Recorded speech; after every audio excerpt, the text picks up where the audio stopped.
क्या नाम से सेव किया मेरा?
नमस्ते अश्विनी जी। नमस्कार मैम। नमस्कार मैडम जी। नमस्कार। सर ऑडिबल हूँ मैं? आपकी आवाज I can not hear you. Yes ma'am, am I audible to you? Sir unmute करना पड़ेगा। अनम्यूट है। मैम आवाज आ रही है क्या?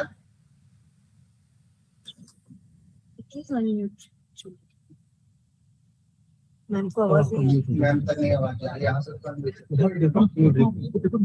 कहाँ से नहीं रहा Krishna?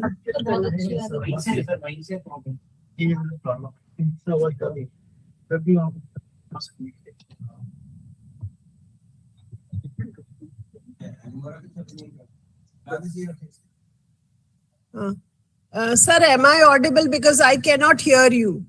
Ma'am, you are clearly audible, ma'am. You are audible, ma'am. No, I can't hear you. Phone करके बता दीजिए।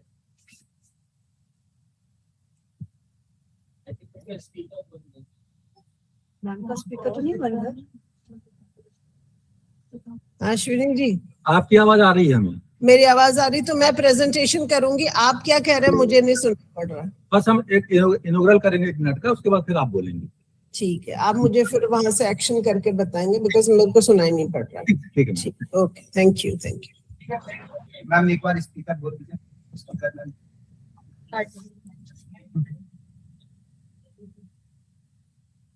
मैसेज करने पे तो प्रॉम्प्ट वो स्पीकर चेक कर लेना चाहिए। क्यों?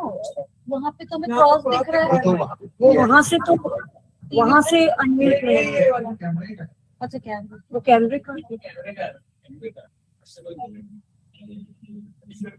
है, स्टार्ट। चलो start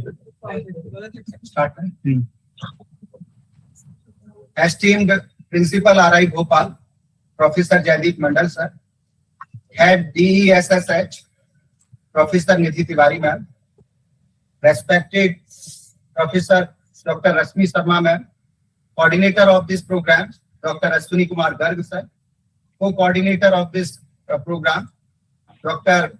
Kalpana Masti ma'am, Dr. Sivalika Sarkar ma'am, all my colleagues and dear students and the participants who are attending this webinar. First of all, on my personal behalf and behalf of RI Bhopal NCERT, I welcome you all. I also welcome in this webinar our keynote speaker, Professor Suniti Sanwal ma'am, Head Department of Elementary Education, NCERT, New Delhi, and another speaker, Professor Sandhya Sahu ma'am, Dean of Instruction, RI Bhubaneswar. So once again, I welcome you all in this webinar. As you all know that under G20, RI Bhopal is conducting series of webinars, and this is the fourth webinar which we are conducting today.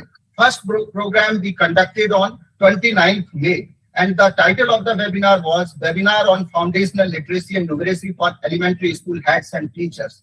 Second webinar we conducted on 30th May, and that webinar was for school educators.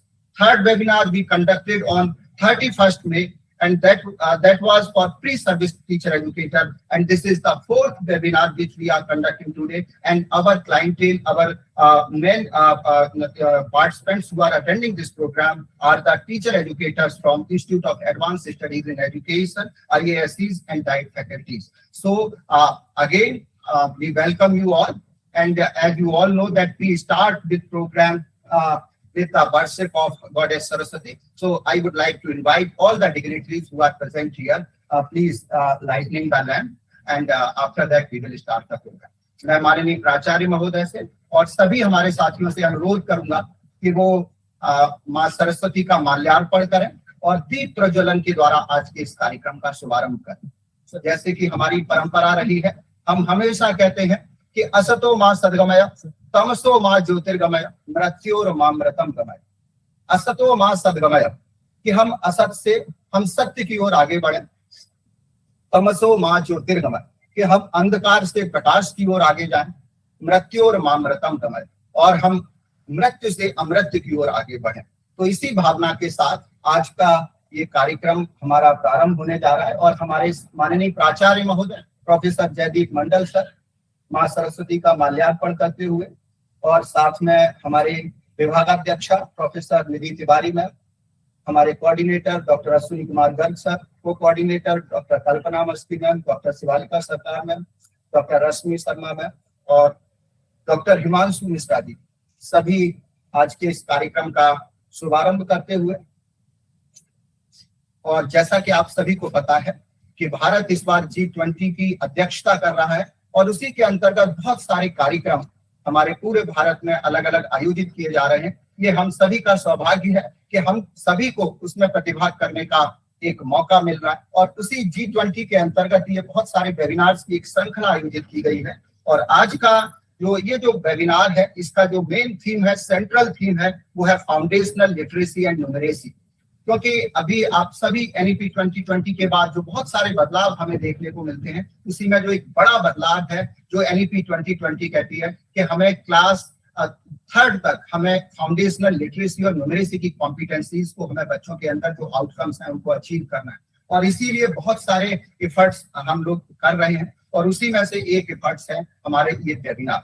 तो इसी श्रृंखला में सबसे पहले मैं welcome address के लिए माननीय प्राचार्य महोदय को आमंत्रित करता हूं कि माननीय प्राचार्य महोदय प्रोफेसर जयदीप मंडल सर आए और वेलकम एड्रेस के द्वारा इस कार्यक्रम का शुभारंभ। Please sir.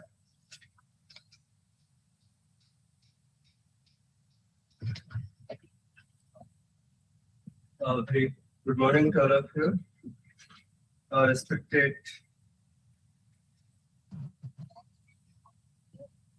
Chief Speaker, या बढ़िया नाम पूरा बाता गाओ Suniti Sanwal, Department of Elementary Education, NCERT, New Delhi, and Professor Sandhya Sahu, Dean of Instruction, RI Bhubaneswar. Our respected heads, Professor Nidhi Tiwari, Head DSSH, Dr. Rashmi Sharma, my dear coordinator, Dr. Ashni Kumar, Dr. Saurabh Kumar, Dr. Shivalekha ji, respected colleagues and dear students, respected all researchers, the faculties of IASE and diets, and all the researchers. So, once again, I extend a hearty welcome to all of you to this webinar on foundational literacy and numeracy, especially for the faculties of IASE and diets, and all the researchers and the student groups. All of us understand that foundational literacy and numeracy plays a pivotal role in the life of the children.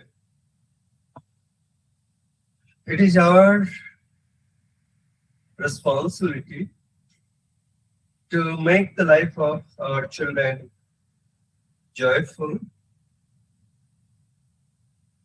and let our children attain certain competency in the field of literacy and numeracy. All of us understand that literacy and numeracy is so important in every sphere of life, and thus our researchers, all the students and faculties will derive benefit from the eminent lectures that are being organized since 29th May, and today is the 4th day, and I'm sure all of us will be the beneficiary from these eminent lectures. We have with us the two eminent speakers, Professor Shniti Shanwal ma'am and Professor Chanda Shahu madam. Once again, on my own behalf and on behalf of the Regional Institute of Education, we extend hearty welcome to Professor Shniti Shanwal ma'am and Professor Chanda Shahu madam, and all the researchers, all the students, and all the faculties. And once again, I wish a grand success of this webinar. Thank you very much.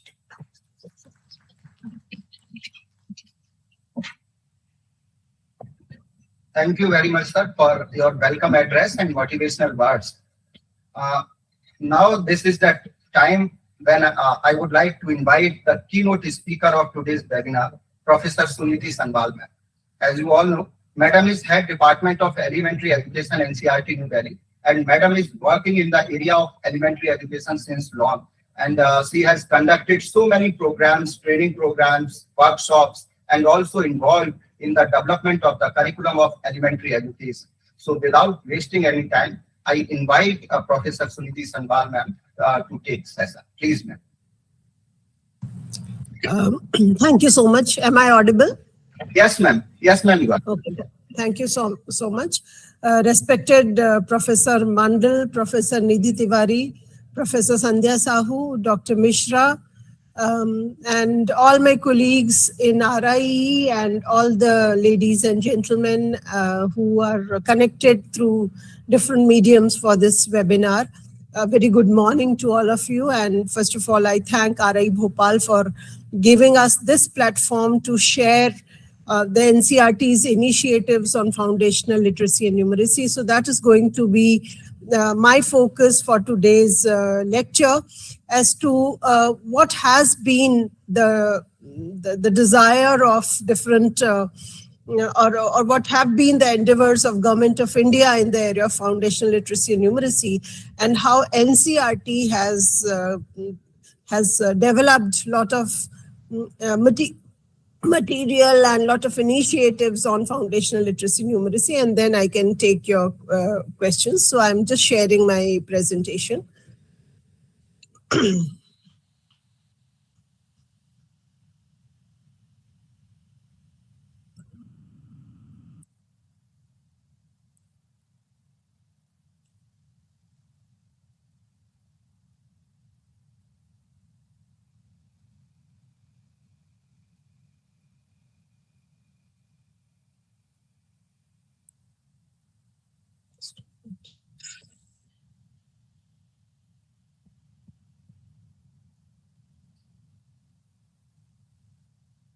Just a minute, I'll have to go back to my.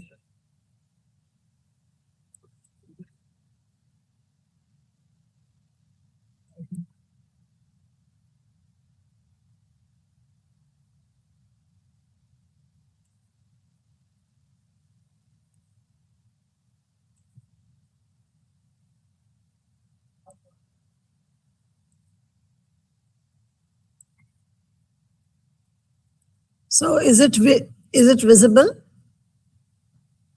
Is the presentation visible? Yes, ma'am, it Yes, is ma'am. visible. Okay. Madam? So as I said, that my focus is going to be NCERT's initiatives for foundational literacy and numeracy. Now, NEP 2020 has given a lot of emphasis on foundational literacy and numeracy. And let us look at what is happening, what is the scenario for foundational literacy. And NEP 2020 has also emphasized the need for providing quality early childhood care and education.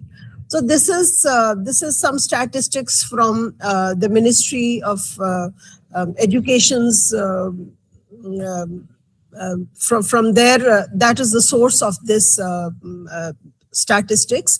So it is assumed that there are 15.47 crores who are 3 to 9 years old in India, and the projected population is about 8 crore 39 thousand children, 39 lakh children who are less than. Madam hello request है थोड़ा हिंदी में अच्छा अच्छा ठीक है thank you.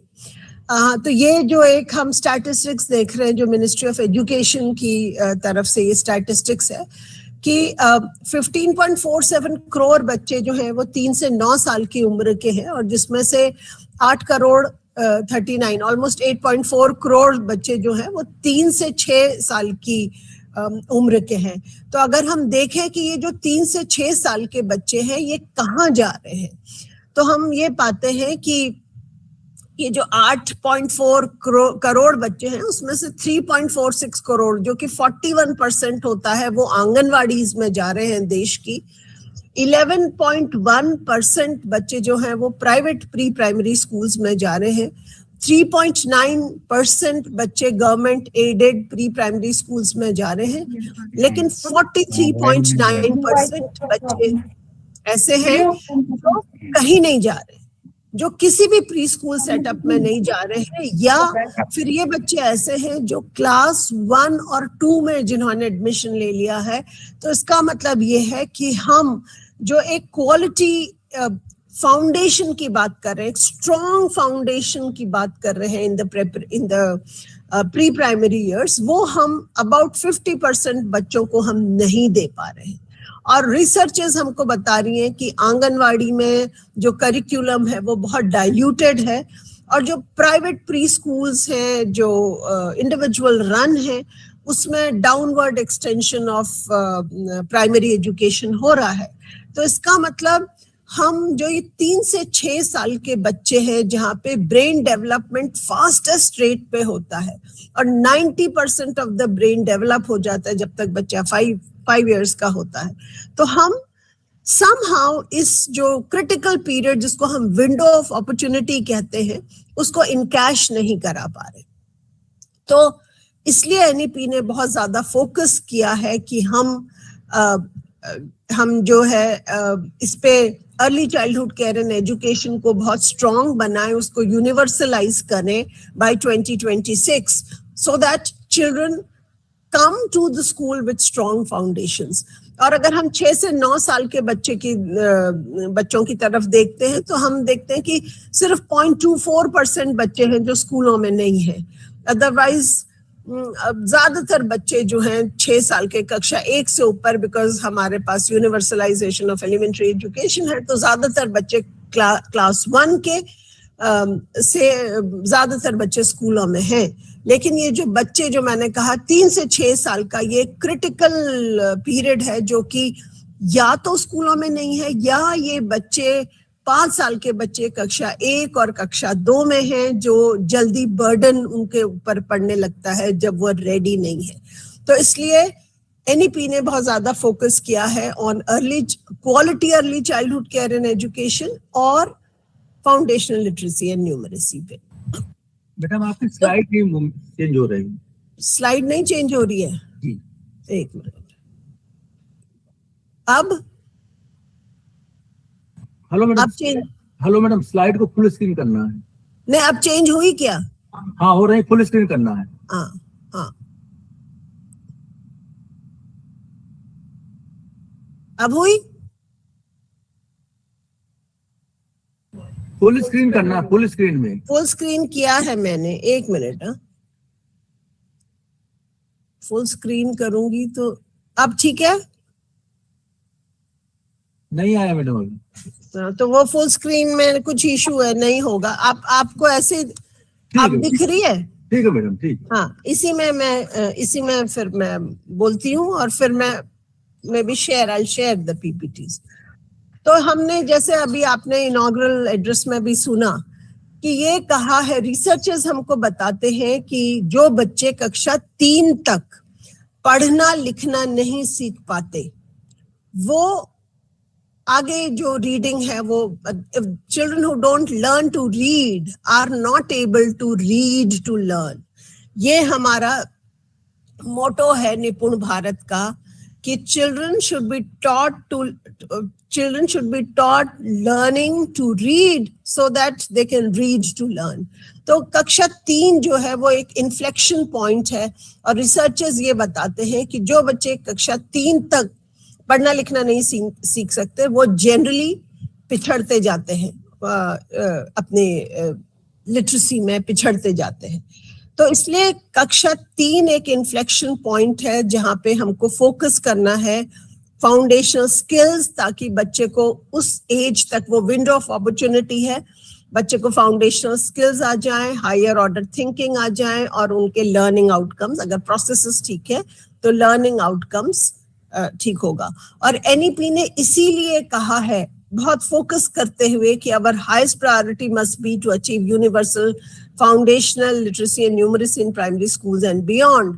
और NEP ने ये भी कहा है कि if that is not achieve the entire policy will fail.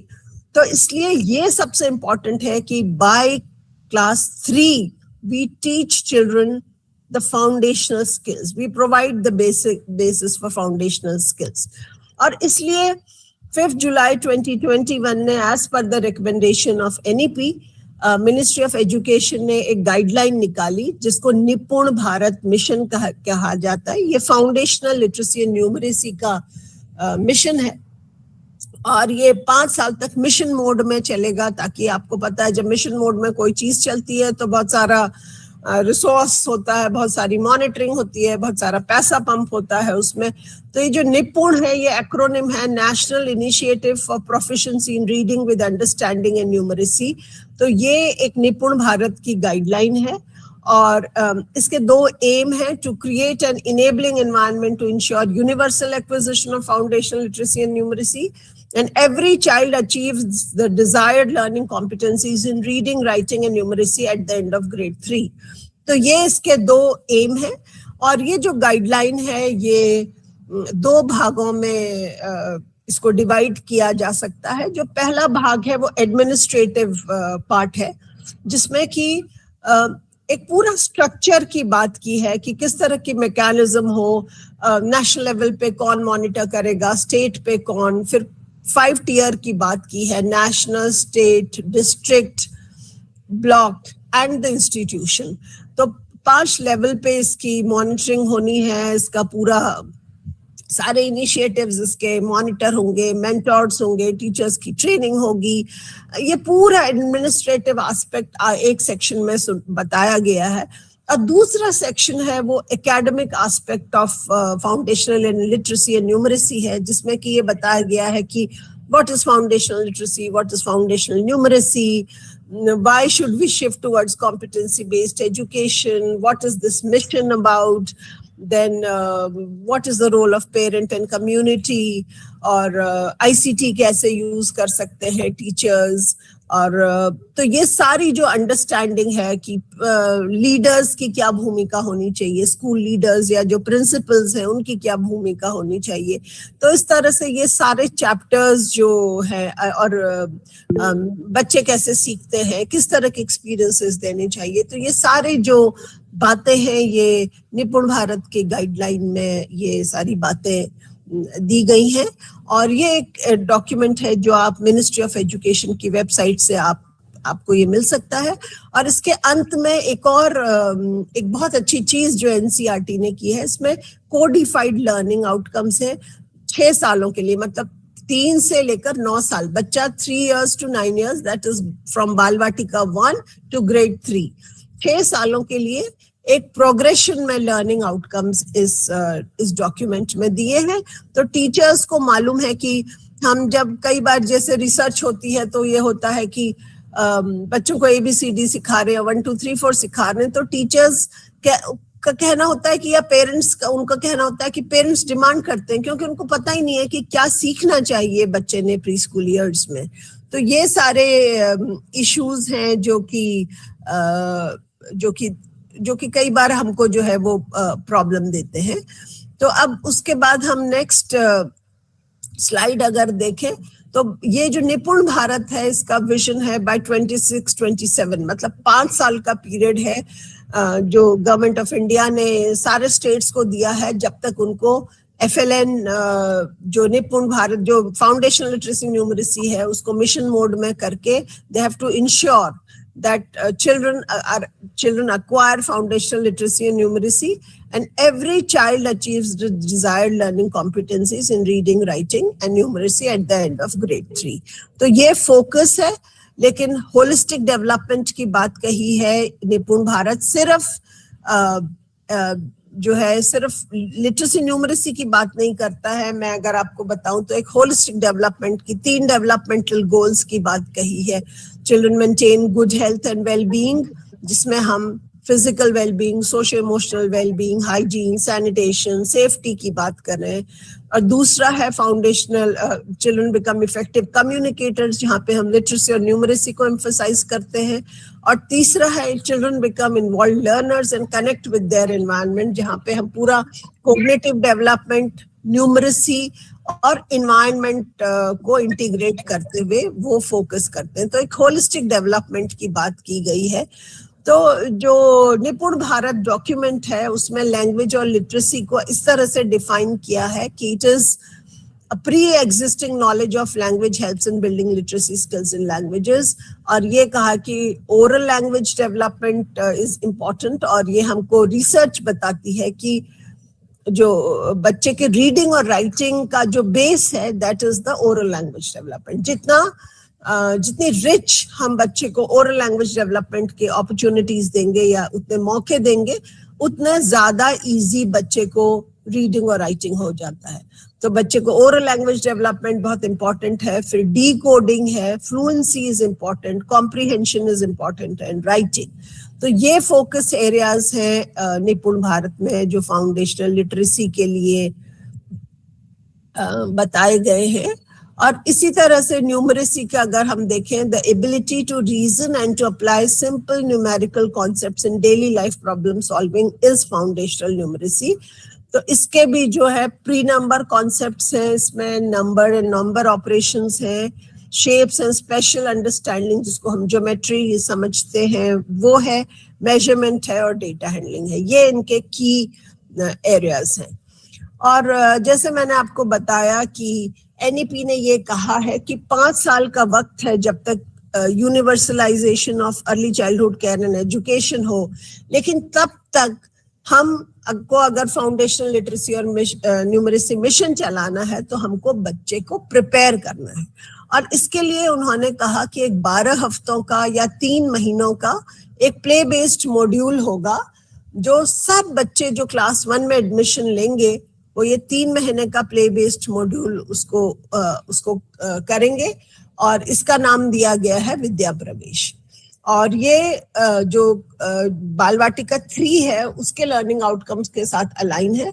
तो हर बच्चा इस वर्ष, हर बच्चा जो कक्षा 1 में एडमिशन लेगा उसको 3 महीने तक विद्या प्रवेश करना होगा। और ये Vidya Pravesh basically early childhood care and education में देने वाले जिस तरह के एक्सपीरियंसेस हैं for oral language development, for letter sound correspondence, for rhyming words, for alliteration, for counting, तो ये सारे चीजें जो लिटरेसी, न्यूमरेसी, हेल्थ, हाइजीन के जितने भी inputs early childhood care and education के सेटअप में दिए जाते हैं वो बच्चे को मिलेंगे थ्रू विद्या प्रवेश। तो इन अ वे जो बच्चों ने प्री स्कूल अटेंड नहीं किया है वो, या जिन्होंने क्वालिटी प्री स्कूल अटेंड नहीं किया है, और जो बच्चे सीधे क्लास 1 में आ गए, वो उन सब को एट पार लाने के लिए, सारे बच्चों को एट पार लाने के लिए ये 3 महीने का विद्या प्रवेश मॉड्यूल हर बच्चे को करना कंपल्सरी है एज पर एनईपी। तो ये क्या ऑब्जेक्टिव है ये विद्या प्रवेश के? To promote school preparedness in all children coming to grade 1 from diverse backgrounds. तो मैंने आपको बताया कुछ बच्चे आंगनवाड़ी से आते हैं, कुछ बच्चे सीधे घर से आते हैं, कुछ बच्चे प्राइवेट प्री स्कूल से पढ़ के आए हुए होते हैं। तो ये जो डाइवर्स सेटिंग से बच्चे आ रहे हैं उन सबको एक तरह का ब्रिज कोर्स है of early childhood care and education, ये Vidya Pravesh, to ensure smooth transition of children to grade 1 and to provide play-based, age and developmentally appropriate learning experiences in a joyful, stimulating environment leading to holistic development, and to prepare children with cognitive and linguistic competencies which are prerequisite for learning to read, write and develop number sense through a play-based approach. मैंने जैसे बताया कि खेल खेल में हम बच्चों को बहुत सारी चीजें सिखाते हैं, जैसे कि हम एक गाना गाते हैं कि मैंने 3 चीजें देखी, बाग में देखी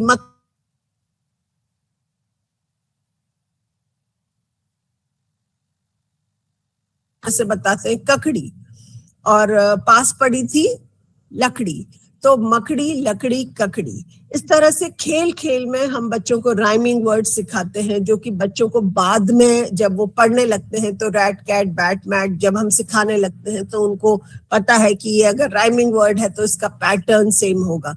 तो इस तरह से जो अर्ली चाइल्डहुड है उसमें बहुत तरह से खेल खेल में जो चीजें जो बच्चे के लिए प्री रेक्विजिट है सीखने के लिए वो हम सिखाते हैं। तो यही सब इस विद्या प्रवेश मॉड्यूल के माध्यम से बच्चों को it is proposed that every child who's entering grade 1 will learn through it.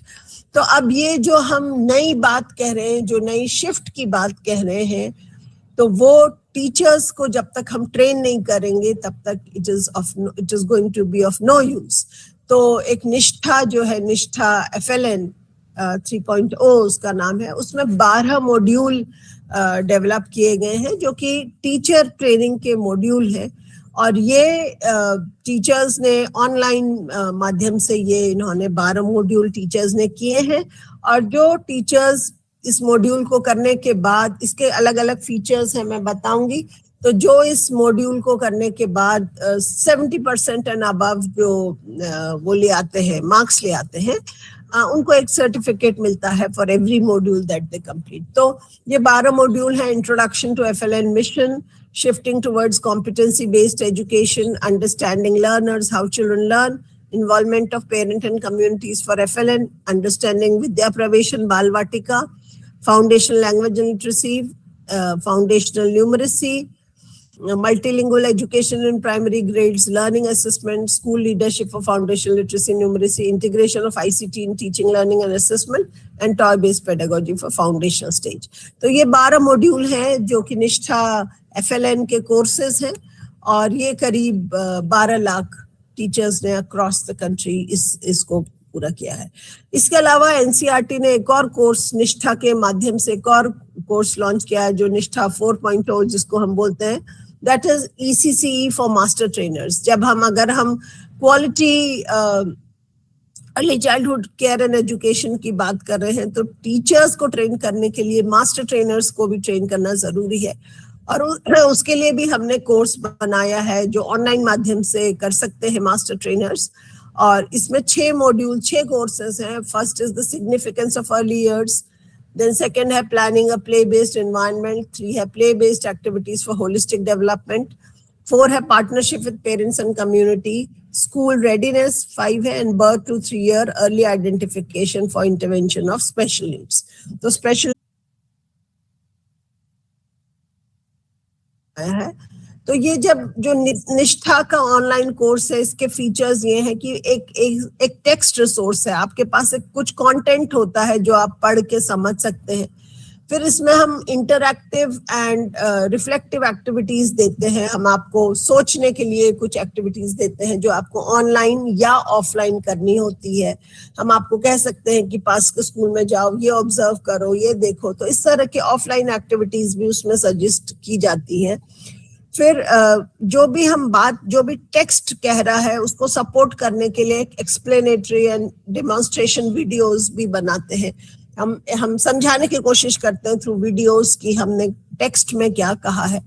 और उसके बाद एक असेसमेंट होता है जिसमें क्विज दिया जाता है. उसमें रैंडमली सेलेक्टेड क्वेश्चंस आपके पास आते हैं और आपको उसको जैसे एग्जाम देते हैं, हर चीज पढ़ने के बाद वो ऐसे आपको एक क्विज लेना पड़ता है.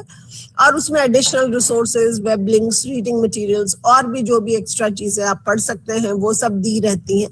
और अगर आपने 70% एंड अबव पा लिया इस कोर्स को करने के बाद, वीडियोस देखने के बाद, रिफ्लेक्टिव एक्सरसाइज करने के बाद, तो आपको एक digital certification for every course दिया जाता है. तो ये फीचर है निष्ठा के. ये सब ऑनलाइन माध्यम से ही ये सारी ट्रेनिंग.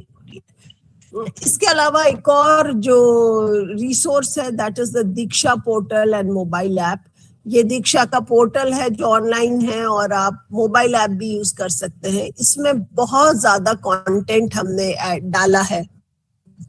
इसमें हमने लर्निंग आउटकम्स डाले हैं, लर्निंग आउटकम से रिलेटेड असेसमेंट आइटम्स बनाए हैं. इसमें हमने वर्कशीट्स बनाई हैं. इसमें हमने इन्फोग्राफिक्स बनाए हैं, बाइट साइज वीडियोस बनाए हैं. तो जो इन्फोग्राफिक्स है जैसे कि लर्निंग आउटकम, कई बार हम ये कहते हैं कि children demonstrates an awareness of safe and unsafe touch.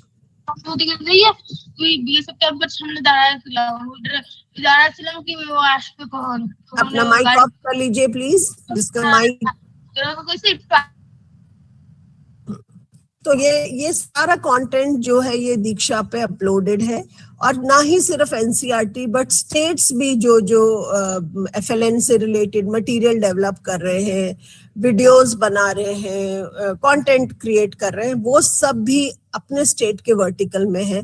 तो ये जो दीक्षा है आप इसमें ऑनलाइन रजिस्टर करें और जो भी कंटेंट है आप इसको शेयर कर सकते हैं, आप इसको डाउनलोड कर सकते हैं. ये क्रिएटिव कॉमन्स के थ्रू है तो आपको कोई भी व्हील री इन्वेंट करने की जरूरत नहीं है. Everything is available through Diksha portal. तो lot of material, as I said, infographics है, वर्कशीट्स है, असेसमेंट शीट्स है, बाइट साइज वीडियोस हैं. तो बहुत सारा चीज कंटेंट हमने फाउंडेशनल लिटरेसी और न्यूमरेसी के लिए क्रिएट किया है जो दीक्षा में अपलोडेड है.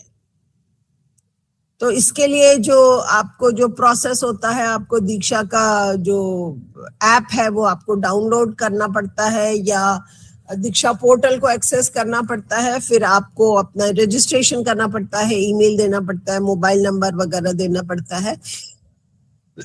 फिर आपको कोर्स का एक्सेस मिल जाता है या क्यूआर कोड के थ्रू. और फिर जो मैंने बताया जो कंटेंट है, आप कंटेंट पढ़िए, वीडियोस देखिए, टेक्स्ट पढ़िए, एक्टिविटीज देखिए, क्विज लीजिए और फिर अगर आपने 70% एंड अबव ले आए तो आपको एक सर्टिफिकेशन मिलता है. इसके अलावा और एक एरिया जिसपे एनसीईआरटी अभी बहुत काम कर रही है इज टॉय बेस्ड पेडागॉजी.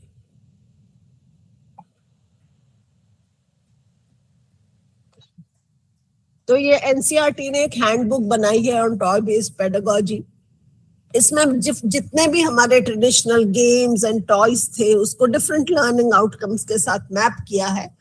और ये आपको बच्चे को बताने की जरूरत नहीं है कि ये हम खेलेंगे तो ये लर्निंग आउटकम होगा, बट लेकिन आप खेल कराएंगे बच्चे को तो बच्चे का प्रोसेस अगर ठीक है तो वो आउटकम बच्चा अचीव करेगा. तो ये जो एक हैंडबुक है ये एनसीईआरटी की वेबसाइट पे अवेलेबल है। आप इसमें बहुत तरह के ट्रेडिशनल नए वाले games, individual games, group games, lot of material जो हमारे बचपन में था अब खोसा गया है, वो सब हम we have tried to bring back to the classrooms. तो ये एक हैंडबुक है ऑन टॉय बेस्ड पेडागोजी। इसके अलावा हम नेशनल और international webinars on toy based pedagogy किया है, जिसमें कई लाखों टीचर्स ने इसमें पार्टिसिपेट किया है और सुना है इन सबको। और उसके अलावा हम रीजनल वर्कशॉप्स कर रहे हैं स्टेट्स के साथ, जहाँ पे हम state specific local toys and local crafts की बात कर रहे हैं। And we are trying to bring back these toys and games and local art and craft into the classrooms. और उसके अलावा एक जो बहुत बड़ा काम एनसीईआरटी ने किया है वो है एक फाउंडेशनल लर्निंग स्टडी। ये एक स्टडी की है एनसीईआरटी ने जिसमें हमारे पास 20 हमारे देश की 20 भाषाओं में हमने बेंचमार्क्स निकाले हैं for foundational literacy against global proficiency index. मतलब अगर मैं कहती हूँ कि अगर बच्चा फ्लुएंट रीडर है तो उसको 1 मिनट में 20 शब्द पढ़ने चाहिए तो वो क्लास 1 के हिसाब से फ्लुएंट रीडर है। लेकिन अभी तक ये जो निपुण भारत के जो लक्ष्य हैं, लेकिन ये हमने रैंडमली पहले बनाए थे क्योंकि हमारे पास कोई रिसर्च स्टडी नहीं थी। लेकिन अब एनसीईआरटी ने एक रिसर्च किया है जहाँ पे एक बच्चा with comprehension minimum how many words should he be studying in a particular language. तो मतलब बांग्ला के बच्चे 1 मिनट में कितने बांग्ला के वर्ड पढ़े क्लास 1 में कि हम उनको फ्लुएंट रीडर मान लें, या कितना तक गणित करें कि हम उनको मान लें कि they have acquired foundation literacy numeracy.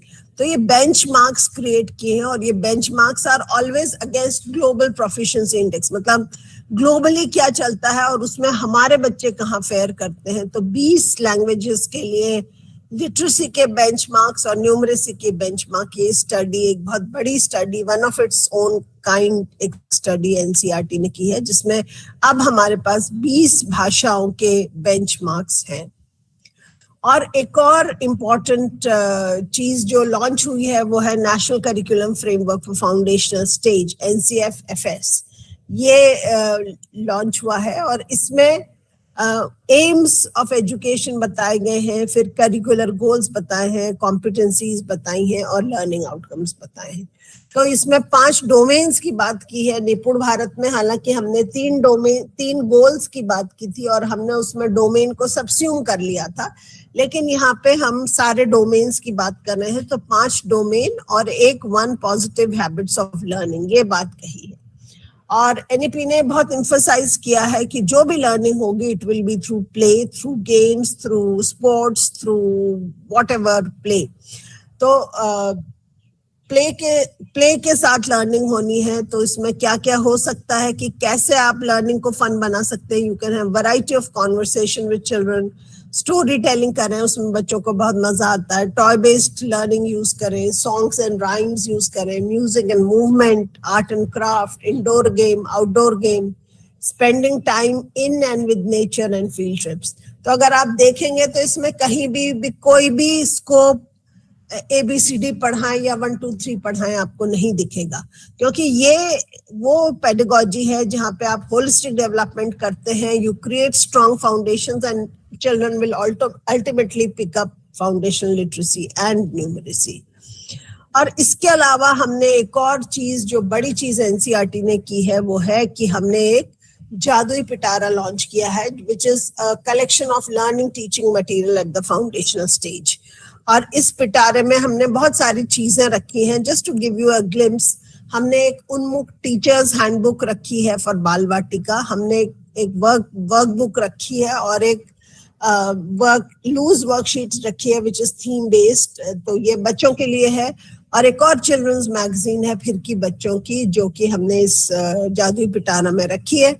उसके अलावा हमारे पास एक ग्रेडेड रीडिंग सीरीज है बरखा, जो कि 40 किताबों का सेट है। वो क्लास 1 और 2 के बच्चों के लिए है। तो वो भी हमने उस बरखा सीरीज को भी हमने इस डब्बे में रखा है, जादुई पिटारे में रखा है।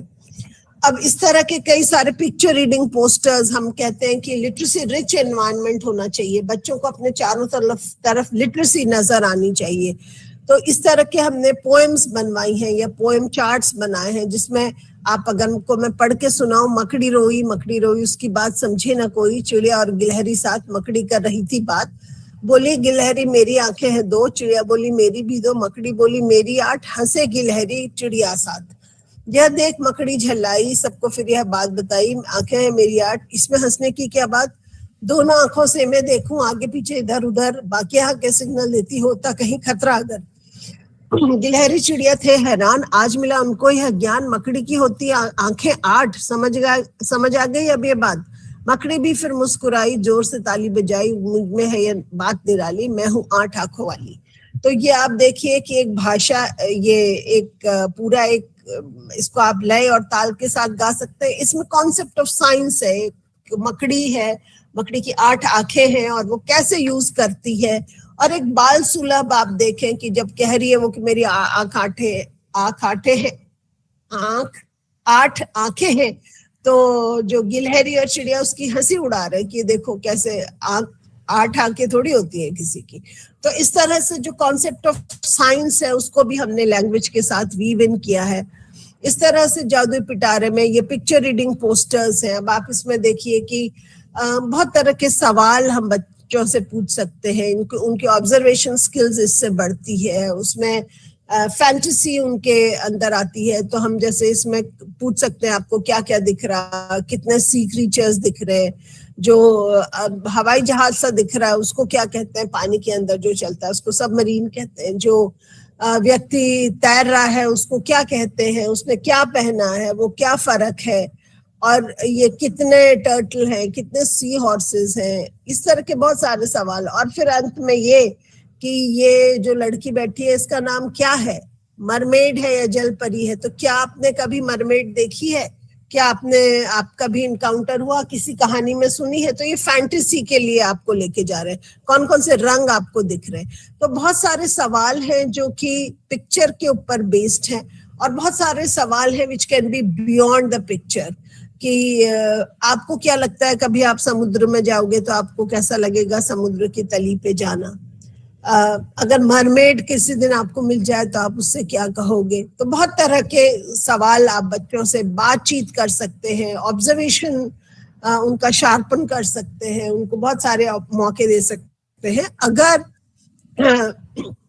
Through this picture reading poster. और ये जो उसका, ये उसी पोस्टर का बैक साइड है, इसमें आप देखें कि how to use this poster के बारे में डिटेल है। इसमें कीवर्ड्स दिए हैं कि कलर्स के कौन कौन से कीवर्ड्स आपको बच्चे को सिखाने हैं, जो ऑब्जेक्ट्स हैं अंडर दिस सी उसके लिए कौन कौन से कीवर्ड सिखाने हैं, किस तरह के सवाल आप पूछ सकते हैं which is related to picture, किस तरह के सवाल which is beyond the picture. ये सारे गाइडेंस हमने उस पोस्टर के बैक साइड में इंग्लिश और हिंदी में आपको दिया है। और एक और चीज हम हमारे जो उसमें जादुई पिटारे में है, ये है ट्रेसिंग कार्ड्स। हम अक्सर बच्चे को पेंसिल पकड़ के उनको ABCD लिखवाना शुरू करते हैं जब वो तैयार नहीं होते हैं पेंसिल पकड़ने के लिए। तो अगर ये इस तरह के कार्ड्स हैं और उसमें एक सही डायरेक्शन दिया है कि कैसे ये अक्षर लिखा जाता है, तो अगर बच्चे इसमें अपनी उंगली फेरें तो उनका एक स्कीमा डेवलप हो जाएगा। तो without forcing children to hold a pencil and write, we can teach them to write, to recognize the alphabets. Alphabet काहे से शुरू हो रहा, अल्फाबेट से शुरू होने वाली चीजें क्या हैं, ये आर्म है, ये आलमंड्स हैं, ये एंट है, ये एरोप्लेन है। तो ये बहुत तरह की चीजें हमने दिया है। और इसी तरह से हम इसमें बहुत सारे खेल कर, तो ये ट्रेसिंग कार्ड है। आप बच्चे को, मैंने कहा जैसे कि लिखना सिखा सकते हैं, आप बच्चे को जो पिक्चर्स है वो दिखा सकते हैं, और आप इसको रैंडमली यूज कर सकते हैं। जैसे कि आप कहें कि ब ए ट, क्या बन गया? अब ब हटा दूं, ड कर दूं तो क्या बन जाएगा? ड हटा दूं, म लग कर दूं तो क्या बन जाएगा? म हटा दूं, क लग दूं तो क्या बन जाएगा? तो इस तरह से बहुत सारी चीजें और गतिविधियां आप बच्चों को करा सकते हैं। और इसी तरह से ट्रेसिंग कार्ड 1 2 3 4 है, तो बच्चे करेक्ट स्ट्रोक सीखेंगे और आप दीवारों में कहीं भी लगा देंगे तो प्रिंट रिच एनवायरनमेंट बन जाएगा और बच्चे आते जाते उसको आप उनको गाइड करें कि उनको ट्रेस करें, 1 को ट्रेस करें, 2 को ट्रेस करें, 3 को ट्रेस करें। तो इस तरह से जो है बच्चे खेल खेल में letter sound correspondence, letter recognition सीख जाते हैं। और इसी तरह से वर्णमाला के और कार्ड हैं, क ख ग घ अ आ, और हम इसमें बहुत तरह के खेल भी कर सकते हैं। जैसे मैं अगर कहूँ कि कौन से बच्चे हैं जिसके पास क ध्वनि का कार्ड है, कौन से बच्चे हैं जिसके पास ल ध्वनि का कार्ड है, कौन से बच्चे जिसका म ध्वनि का कार्ड है। अब वर्ड्स बनाओ, कितने बनते हैं, क ल म, और लॉ वाला हट गया और बीच में म आ गया तो क्या बन गया, क म ल। म हट गया तो क्या बन गया, क ल हट गया तो क्या बन गया, क म। ऐसे करके बहुत सारे खेल खेल में हम बच्चों के साथ इन कार्ड्स के द्वारा खेलते हैं। और जैसे मैंने बताया, जब ये खेल रहे होते हैं, ये ओरल लैंग्वेज डेवलपमेंट के खेल हैं, लेकिन ये बच्चे को letter recognition, letter sound correspondence, पढ़ने लिखने के लिए ये बेडरॉक है और ये उससे बच्चे यूज करते हैं। और फिर इस तरह के स्टोरी के कार्ड्स हैं, जो ये 5 कार्ड का एक सेट है। इसमें ये कहानी दी गई है, हमने सबने आपने पढ़ी बचपन में, एक बंदर बांट, एक 2 बिल्लियां लड़ रही थी और उनकी रोटी धीरे धीरे करके एक बंदर खा गया। तो ये कहानी दी गई है, कहानी कार्ड का उपयोग कैसे करें वो दिया गया है। और फिर ये जब पूरी बच्चों ने कहानी सुन ली तो उनको ये 5 कार्ड दिए जाते हैं और कहा जाता है कि अब आप इसको सीक्वेंस में लगाएं। तो ये बच्चे को सीक्वेंशियल थिंकिंग के लिए मदद करते हैं। They can create their own story, they can reshuffle the sequence of the card and create their own story. तो इस तरह की बहुत सारी चीजें हमने जादुई पिटारा में रखी है। तो जादुई पिटारा हमने बहुत तरह के मैनिपुलेटिव्स रखे हैं जो कि फाइन मोटर कोऑर्डिनेशन और इस सब में काम आते हैं। तो there are lot of manipulatives which we have kept in Jadui Pitara. उसके बाद मोटर डेवलपमेंट, दोनों डेवलपमेंट ग्रॉस और फाइन के लिए भी हमने बहुत सारा मटेरियल रखा है। हमने बॉल रखी है, हमने क्लाइंबिंग स्टेयर्स रखी हैं, हमने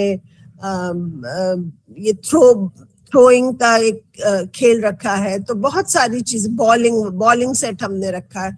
तो बहुत सारा मटेरियल जो कि large and fine motor development में मदद करता है वो हमने रखा है। हमने जादुई पिटारा में बहुत सारा म्यूजिकल इंस्ट्रूमेंट, हमने डमरू रखा है, बांसुरी रखी है, ढफली रखी है। तो बहुत सारा मटेरियल हमने जादुई पिटारे में रखा है। और उसके बाद हमने बहुत सारा सेंसरी मटेरियल, सेंसरी बच्चे का जो जितने भी इंटेलिजेंस है या नॉलेज है, इंफॉर्मेशन है, that the child is acquiring through the senses. तो इसलिए हमने बहुत सारा मटेरियल रखा है which is a sensory material in Jadui पिटारा।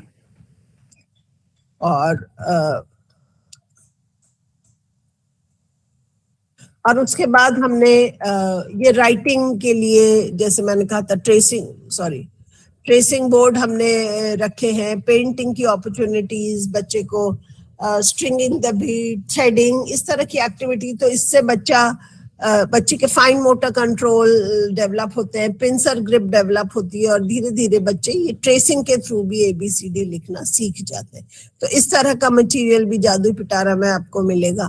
फिर साइंस टॉयज एंड एक्सपेरिमेंट, जैसे कुछ तो हमने रखे हैं और कुछ हम ऐसे ही खुद से हम इस तरह के खेल बना के बच्चों को साइंस एक्सपेरिमेंट दे सकते हैं। और एक और चीज जो सोशियो इमोशनल डेवलपमेंट बहुत इम्पोर्टेंट है और हम कई बार नेग्लेक्ट करते हैं, तो बहुत सारा doll, kitchen set, puppets, soft puppets, बड़ी लॉन्ग पपेट्स, ये सब बच्चों को दी है। और जब आप देखेंगे कि बच्चे जब खेलते हैं, घर घर खेलते हैं या मम्मी वगैरह खेलते हैं, तो आप you see how they are manifesting the adults who are in their lives. तो इस तरह से social development, socio emotional development के भी बहुत सारा material रखा है। और इसके अलावा NCERT ने अभी फाउंडेशनल स्टेज में कक्षा 1 और 2 के लिए सिलेबस बनाया पहले, और उसके बाद टेक्स्ट बुक बनाई है in English, Hindi, Urdu and mathematics. और अब हम लोग टीचर हैंडबुक का काम कर रहे हैं, जो ये फाउंडेशनल स्टेज है उसके टीचर के लिए एक हैंडबुक हम बनाएंगे। So this is all from my side and now I can take your question if you have.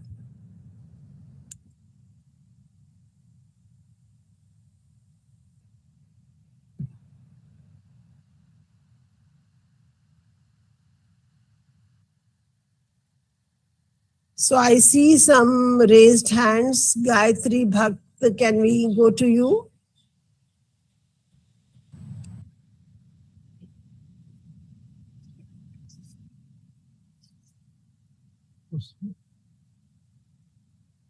तो अरुण कुंडू, अंबिका कुमरे, विद्या भूमि, Gayatri Bhakt. These are the 4 names where I see they have raised their hands. In case they have any questions to ask, तो आप पूछ सकते हैं.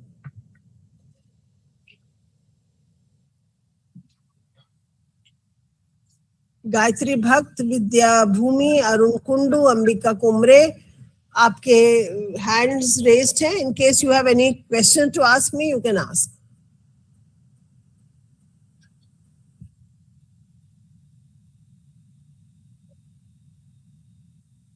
So no questions, RI Bhopal. I don't see anybody wanting to ask any questions. Over to you.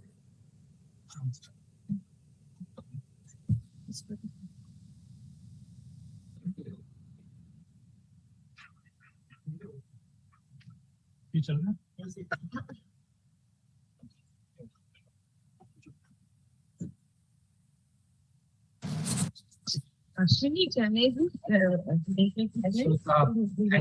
you, Professor Suniti Sanwal, Head of the Department of Elementary Education, NCERT, New Delhi.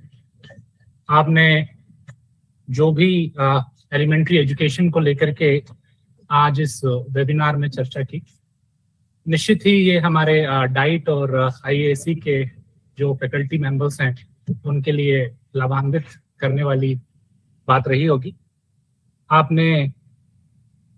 आपने इस सत्र के दौरान निष्ठा 3.0 की बात की, लगातार दीक्षा पोर्टल की बात की, आपने टॉय बेस्ड पेडागॉजी की बात की और ये भी बताया कि किस तरीके से NCERT स्टेट्स के साथ मिलकर के एक नई एलिमेंट्री एजुकेशन की पद्धति को विकसित कर रहा है.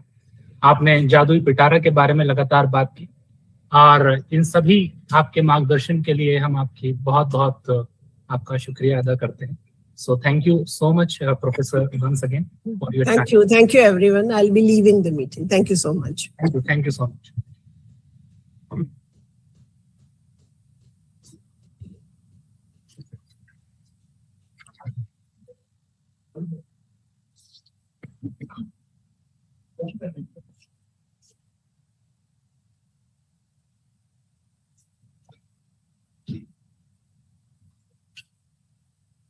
इसी के साथ हम इस कार्यक्रम को अब आगे बढ़ाएंगे और ये जो हमारा वेबिनार है फाउंडेशनल लिटरेसी एंड न्यूमरेसी पे, अब हमारी अगली स्पीकर जो है फाउंडेशनल लिटरेसी पे, she does not need any introduction. She has a wide spectrum of experience for the last 35 years in teaching, and especially in foundational literacy she has published numerous research papers, and she is also the Dean of Instruction in RI Bhubaneswar. So now Professor संध्या साहू, हम ये उम्मीद करते हैं कि हमारे जो भी faculty members हैं डाइट और IASE के, आपके इस सत्र से जरूर लाभान्वित होंगे. So up to you ma'am, professor Sandhya Sahu. Thank you.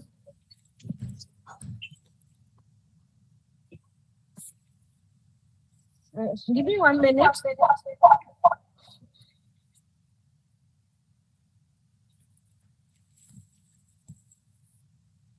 Hello. Hello. Am I audible? Ma'am आप 2 डिवाइस पे लॉगिन है, एक से आप लॉग आउट कर दीजिए. हाँ, एक मिनट. ये ठीक है. Okay. Is it okay now? Yes ma'am. Screen का ये करता है. Just give me 1 minute. या श्योर. ना ये करते हैं. ये जो उठा है এটা कर दी चला गया. लॉगिन चलो फ्रेंड्स. ये ठीक है कब. हाँ.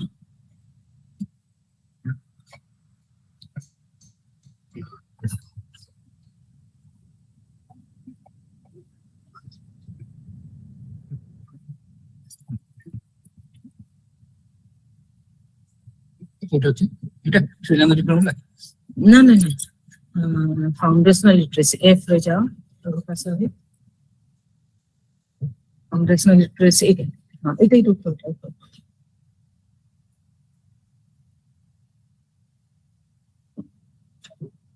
So we got to get it. Hurry. Here.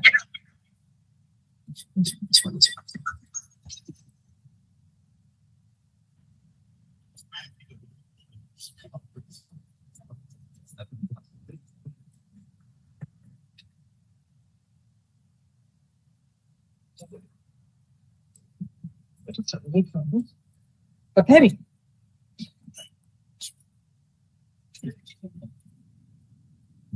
Heavy. କେମିତି କହିବି ଟିକେ ବସ୍ତା କେମିତି I want to talk to them ଆଗ ମୁଁ ମୁହଁରେ ଦେଖିଏ ତାପରେ ଯିବି hello hello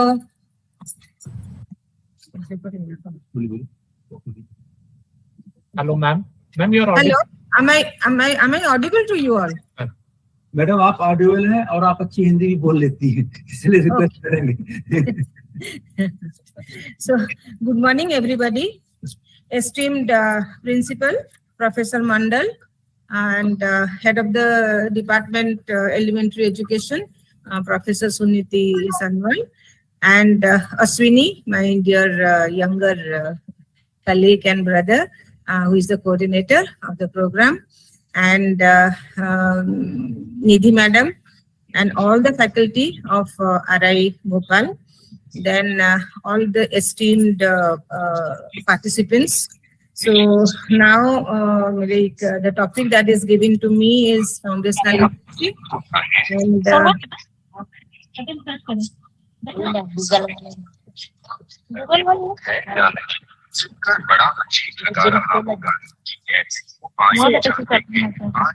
there is some disturbance, Aswini.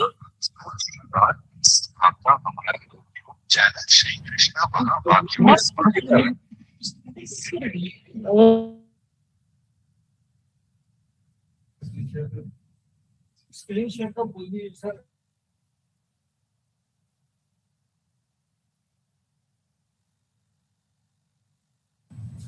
बोल दीजिए हाँ मैडम आप ठीक है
hello hello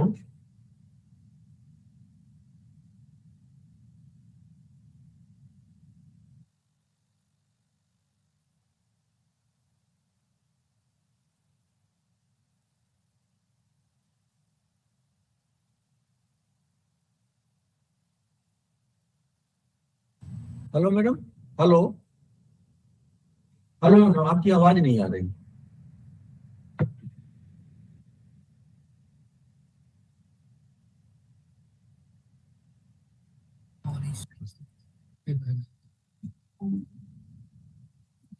Yeah.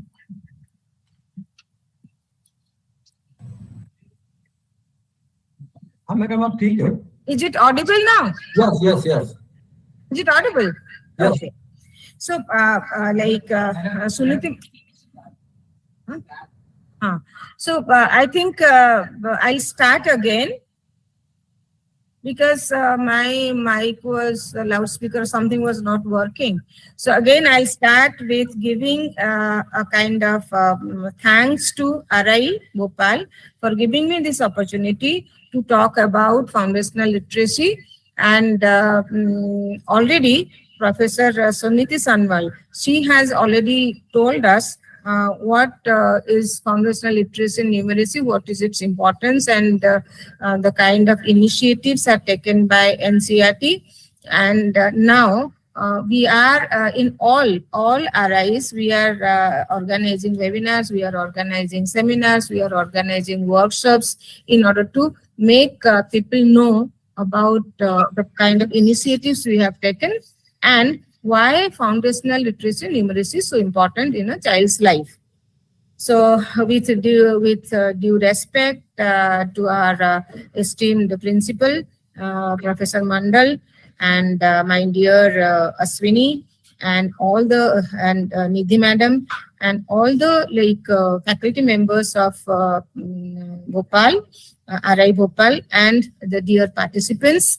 And I'd like to emphasize, I'll begin with a kind of emphasis on language education, language like foundational literacy in foundational stage. Okay, so now the foundational stage, it begins with pre-primary 1, which is where the 3+ children, like age 3+, they are joining. Okay, so when the child comes to the school should be a very happy place for him. And how to make this happy place, that already it has been given in a very nutshell. It was given by Professor Suniti madam. But the importance is language always plays a pivotal role in child's learning. Okay, from the very beginning, when the child is born, the child is exposed to language, and in many places exposed to many languages. Okay, it is not necessary that the child will speak only the mother tongue. The child can mix languages and can speak, because the child is exposed to many languages. And we know that our situation, Indian situation, is a multilingual situation, and children are exposed to many languages from the very childhood. Okay, and children use this language to express themselves. Maybe a mixed language, maybe only mother tongue. They use this language to express themselves, to express their desire. If there is no desire, the child will not express anything. Okay, if the child is hungry, will definitely say that I want to eat food, or can point to banana that yes, I want to eat that, because there is a desire. So if the desire to go to the playground, the child runs to the cycle and tricycle, or goes out and wants to go to the field. So language is driven by the desire of the people. Okay, even now also, if I desire only, I speak. Otherwise, I want to express myself. Highest priority is given to language learning. And in our NEP 2020, it talks about the children. It talks about foundational literacy and numeracy, which is an urgent and necessary prerequisite to learn further. Okay, so if it is foundational literacy and numeracy, so obviously we have to make the children speak the language, use the language, and through language they can acquire knowledge, or they can acquire they get knowledge, or they get to read things. So this is an urgent need. And why there is an urgent need? Again, there is 2 weeks back, and when we had an interaction with our Honorable Minister, Minister of Education, and he said that why they want to give importance to foundational literacy and numeracy because IASEs report says that children of class 8 cannot read the book of class 5. Class 5 children cannot read the book of class 3. So there is something wrong somewhere. So that is why they say that if the foundational literacy is developed, according to the learning outcomes, it is developed gradually. Then when they come to class, like at the end of each class, so depending on the learning outcomes, they will be able to read and write. Okay, so the ability to read and write and perform basic operations with numbers is a necessary skill, and it is an indispensable skill also. So this indispensable prerequisite qualities are needed for future schooling and lifelong learning. That is why there is many governmental and non-governmental surveys that indicate that over 5 crores of students have not attained foundational literacy. And they also say that the ability to read and write and comprehend the basic text and carry out basic addition and subtraction with Indian numerals is also not there. So there is a learning crisis, and this learning crisis has to be addressed, has to be looked into. So attaining foundational literacy and numeracy becomes an urgent national mission. So to address this learning crisis, this foundational literacy and numeracy has to be taken up as an urgent national mission. And the highest priority of educational system is to achieve foundational literacy and numeracy by end of 2025. So it is like we are in the process, and since all these like parents and the community members and we all are being trained to handle this foundational literacy and numeracy and make our teachers we have to equip our teachers with this with the skills how to handle their children and simultaneously develop their skills so that they will, when they come to after foundational stage, when they come to class, even class 1 and 2 also, they will be able to read with understanding, and they will write well also. So every student is to attain foundational literacy and numeracy by grade 3. So we have given this 5 years will be given for developing this foundational literacy and numeracy. And if the basic skills, this basic learning requirement is fulfilled, then the further schooling will be meaningful, and children will also be able to learn better. That is why, to ensure all students are school ready, NCERT already, Madam has already told that NCERT has developed a 3 months play-based activity course, that is Vidya Pravesh. And here all these working sheets are there, and for learning alphabet, for learning sounds, coordination of sound and letters, and for colors and formulation of different words, that also they are doing it. And they also talked about Diksha.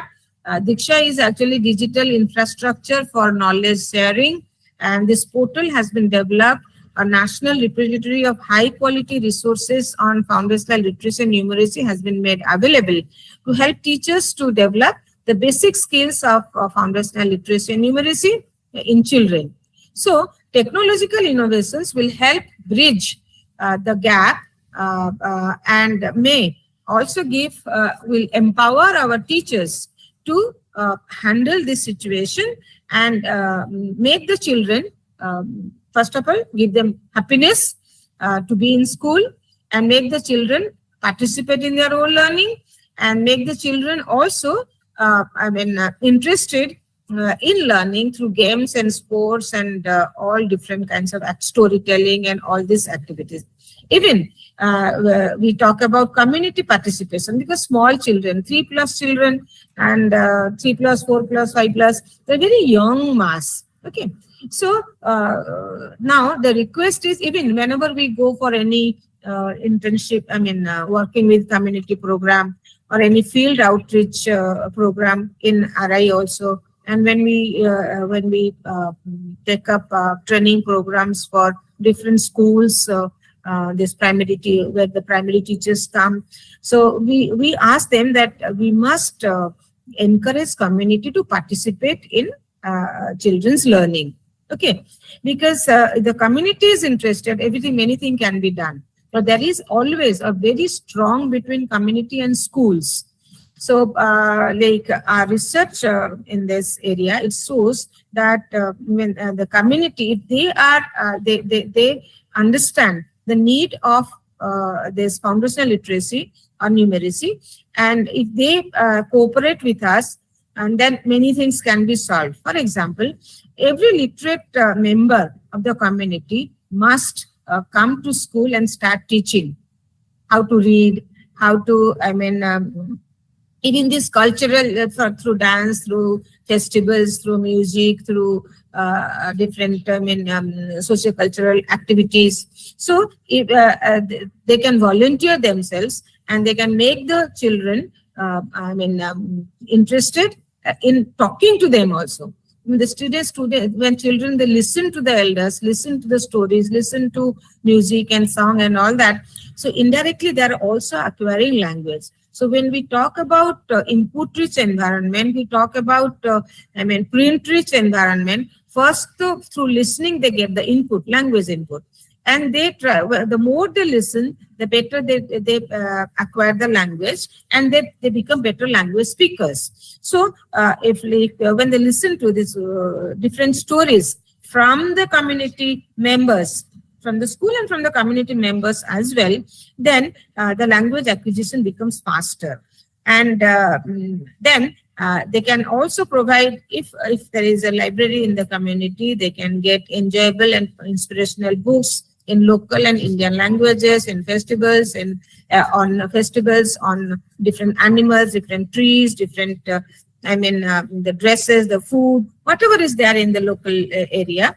So that will create the children interested in looking at the print also. So because we have to create print-rich environment. So in print-rich environment, these things will be helpful in making them in making the children interested in learning. Once the children are interested, they'll be able to, they acquire language, and they will be able to participate also, because we want our children to participate, to be actively participate in any kind of activities that we design for them. Okay, so this public and school library should be expanded, and that in the process we can also build culture of reading, because our primary focus is that we must make our children read well and read with understanding. Okay, once they start read with understanding and then write simple sentences to express, that writing will come later in classes 1 and 2. But yes, that initial the beginning to read, and just to, as madam said, that they will put their finger and look at the and trace the alphabets, this is O, I, E, E, or A, B, C, D, whatever language we want them to teach, any mother tongue. Okay. And then we can also think about book clubs, and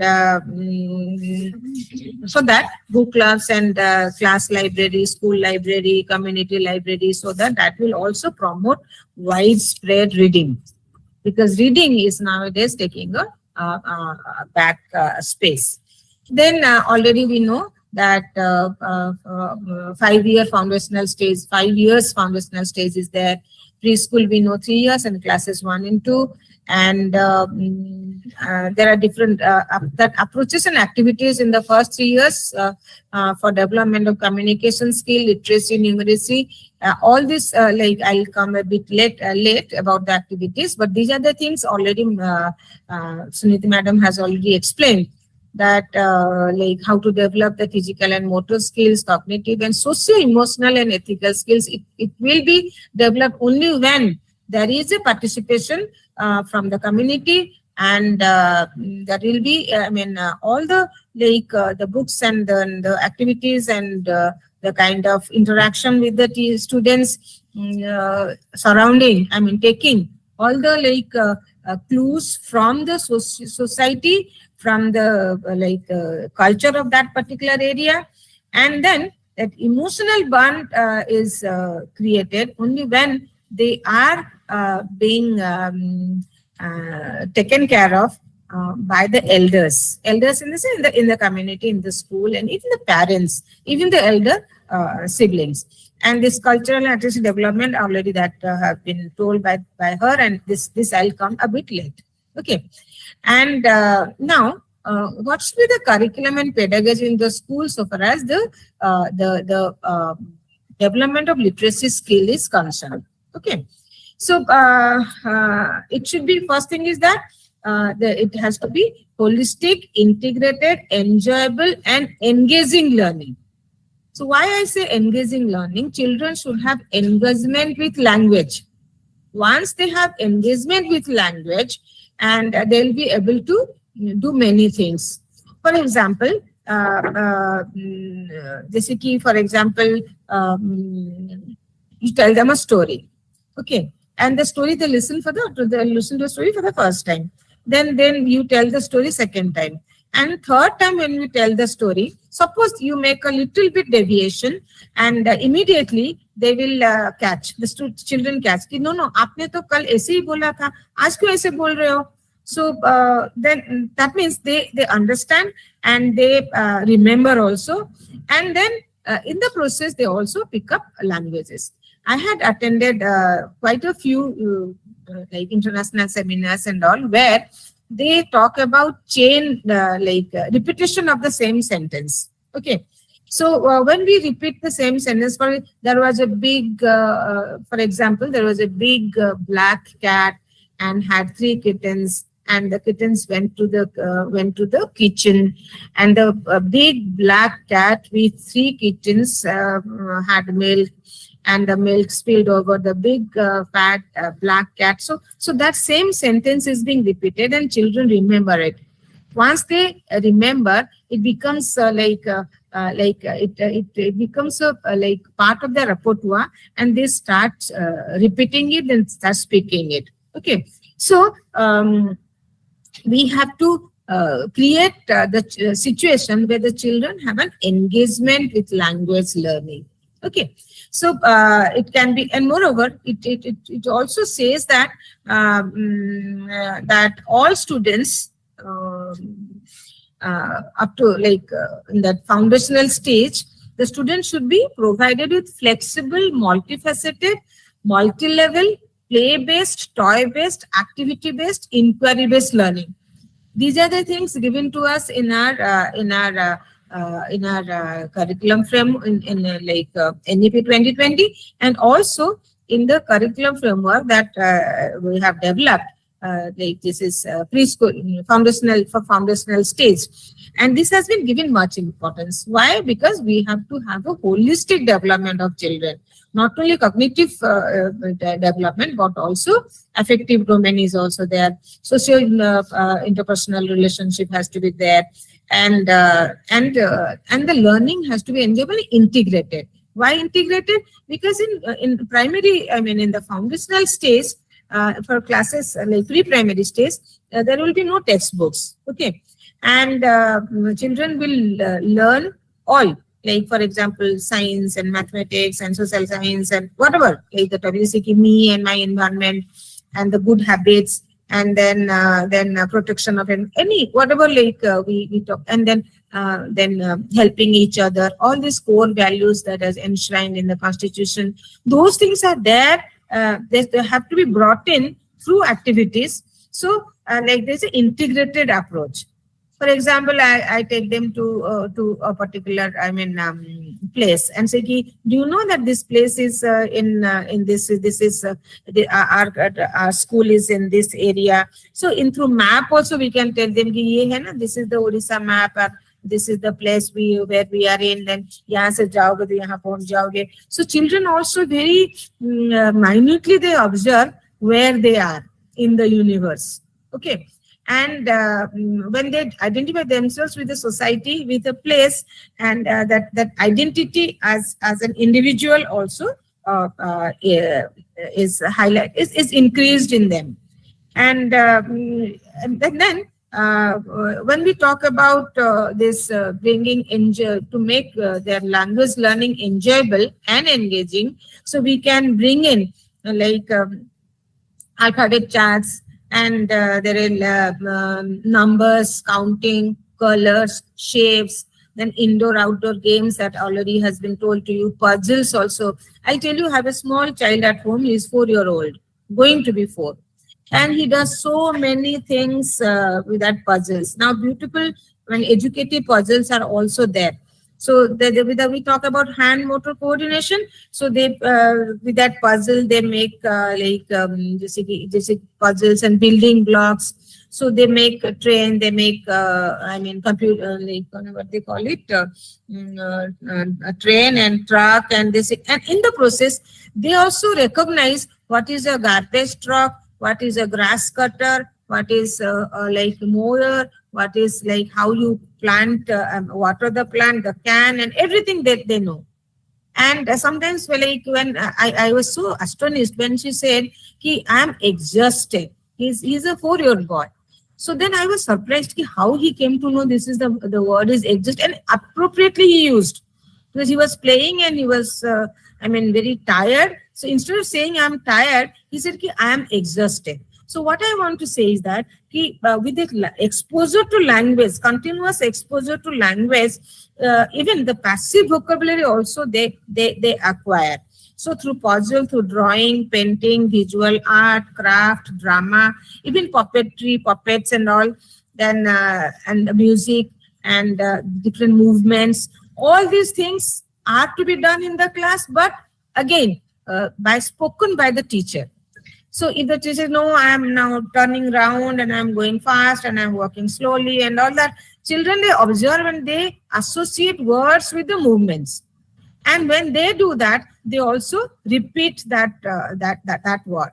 In the process, we know that children are also learning language, and gradually, like they will, we'll take them to higher order skills. Okay, higher order skills is the literacy skills. Okay, reading and writing. So once the skill of speaking and listening and speaking is perfect, developed in them, so we can take them to some higher order skills. So they call it then obviously we know that there has to be critical thinking has to be developed. So we know that all children, small children are always the individuals. They also think. Suppose the child doesn't want a toy, and if you force him, then he shows his anger. Suppose he doesn't want to eat particular thing, and you give him, no, you have to do this. They make face and they show that they are displeasure. And even suppose you ask them, like for example, they don't like to be scolded before others. Okay, suppose you use like a loud voice. No, don't do this. Mama, please don't say like that, because they have been told कि किसी को पर voice raise करना उचित नहीं है. So they come out with that kind of thing. So this critical thinking and all is all embedded or inbuilt in all our activities. And obviously, if they do the activities, then it is the competency will be developed. The learning outcomes will be developed in them, and interaction and all, they can question also. So this questioning, interaction, these are all parts and parcel of language learning. So once they do that, then we should be happy that yes, the child is in the right track and is a thinking individual and has the capability of think critically. Then we all know, because we are all teachers and we know we teach, we train our teachers also. We all know that how languages are learned. More exposure to the language, the better is language acquisition. So already I have told you, language exposure in context, input-rich environment also I talked about. And this bilingual and multilingual approach, we have to be very, very careful, because in NEP 2020 and also in our curriculum framework, it is that importance of home language, importance of mother tongue is given. Okay, so all the learning, so in initial years, at least till class 5 and beyond that also, every learning should be, the medium of instruction should be mother tongue. Okay, so but it's not necessarily that only mother tongue. We can bring in other languages, because our classrooms are multilingual classrooms. So if the child is from a different language background and we are teaching, suppose in Odisha, for example, Odia is the mother tongue, but children who are from Bihar, who are from this bordering states like Andhra Pradesh and from West Bengal, so they speak Bengali, they speak Telugu and all. So class is a multilingual class. Even children speak different dialects. Now we don't talk dialects, the languages, for example, Sambalpuri and Ganjam language and the Baleswar language. Languages are there are different dialects with different accents. But if you bring these languages into the classroom, the child feels happy, and then child feels that yes, I am that I am recognized through my language. So a kind of homely atmosphere is created. So in the process, making the children happy, making the children understand that there are different languages present, and giving importance to their languages will make the classroom a happy classroom. So we have to. Am I audible? There are some disturbances. Yes, madam, you are audible. Okay. So this is bilingual and multilingual approach has to be taken by the teachers in the classroom in the foundational stage. Even now also, even in our pre-service teacher programs, we use bilingual, multilingual approach, because that is the way to make people understand that we are in a multilingual country and there are different language, different cultures present. Okay. So, and then this slide talks about the how children they start writing, because now the spoken language, they have started speaking the language. Now they have they listen with understanding, they respond, they question, and also they participate in different activities. So now I told you that there are two types. One is the BICS and the CALP. BICS is the basic language proficiency, and when they interpersonal relationship and talking about themselves, talking about their desires and all that. Now from that, there has to be a very, integrated movement. It's not that first listening and speaking will be developed and then literacy skill will be developed. It's not that. All these skills can be developed simultaneously, but initially it has to be spoken. They should listen to the language well. Okay, to speak the language well. But gradually, when we are speaking, we are reading aloud the stories, we can show them the picture and the related sentences. So we talk about big book, we talk about talking book. So gradually they'll be able to expose to the letters. We call it balanced approach. Okay. So from the phoneme to the phonological awareness, and gradually the sound and word, sound and the letters of alphabet, from there to the words, and words to the phrases to the sentences. Okay. So from this, how the foundational, how to nurture the foundational literacy skills, we can have once we have a very good control over our spoken language, then the children are aware of environmental prints. For example, if you ask them, please go get the shampoo. Shampoo is not that one. The other shampoo, which starts with what is that? L. L is L'Oreal. So the L, then they will find out this is L. So say, mama, this is L. Can I bring this? Okay, you bring that. That L is. So what I'm saying is like this, this awareness of print can be developed through different kind of activities, while giving them bath, while they getting the soap, milk and chocolates, chocolate wrappers, biscuit wrappers. All these will be can be used for creating an awareness of environmental prints. And even there is, you can see that there is a picture. There is a wall, and there is somebody. One child has scribbled something. When I asked that, what are you writing here? No, I'm writing a letter to my mama. I said, why are you writing a letter to your mama? Because she scolded me and I'm very angry. Okay, so this is the scribble he has drawn on the wall to show that he has written a letter. So you must have small children at home, and they must have written something for you. They scribble, mama, this is for you. And what is it? No, this is, I want a banana. So instead of writing a banana, they just scribble. So this is scribbling is one of the earliest example of development of writing skill.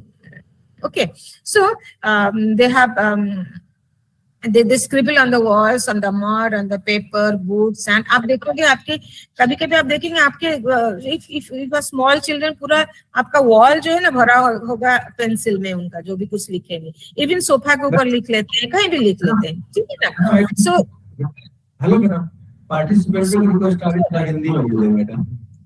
So these are the experiences which reflect that reading and writing they develop simultaneously.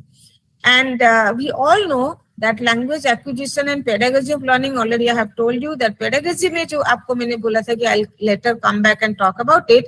So it is that we all know how children learn language, because the more they listen, better they speak, and then gradually they will this oral language gives a foundation for learning to read and write. Already we have seen how they have started scribbling on the wall. Okay.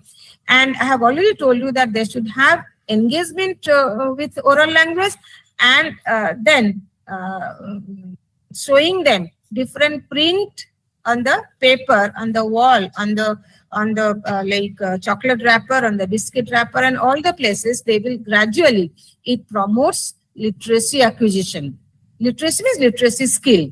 Okay, so more opportunities can be given to the children who have engagement with language through play, art, craft. Already we have discussed, and through conversation and recitation of the poem, and telling them stories. And madam talked about toy-based pedagogy, so with toys, and talking about immediate environment, then growing up with family and community, that it enables them to have exposure to language and print to environment, and they focus on, and this will help them to focus on meaningful activities. Okay, and I want to emphasize here is that whenever we are talking to the children, we should know that what words we are using, because we have to children should know what they are going to speak, where and when. That is very important, because like suppose they have gone to somebody's birthday party, they will definitely say ki happy birthday to you. And suppose they get up in the morning, they will say good morning and good afternoon, good night, and all these small things. It can come in through the activities, so that they should use language which is socially appropriate and culturally also appropriate.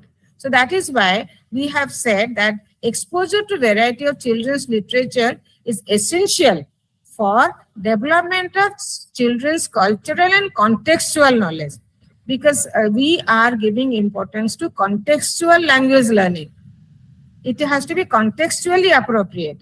That is why even like the stories that we tell them, it has to be age appropriate, it has to be contextually appropriate, socially appropriate, and also culturally appropriate. That is why it is it is we, the adults, the teachers, and the textbook developers, material developers, whatever material we are giving them through worksheets हो या जो भी हम लोग करवा रहे हैं. आप देखेंगे मैडम ने बोला जादुई पिटारा, that also is being translated into many languages. And there are different 95 worksheets are also given in that Jadui Pitara also. That is, they call it Anand. Okay. So this activity is based on these things, because children from the very beginning, we talk about holistic development. So if you are giving them exposure to different culture and contextual knowledge and language exposure, all these things, they become simultaneously, they contribute for the holistic development of the child. Okay.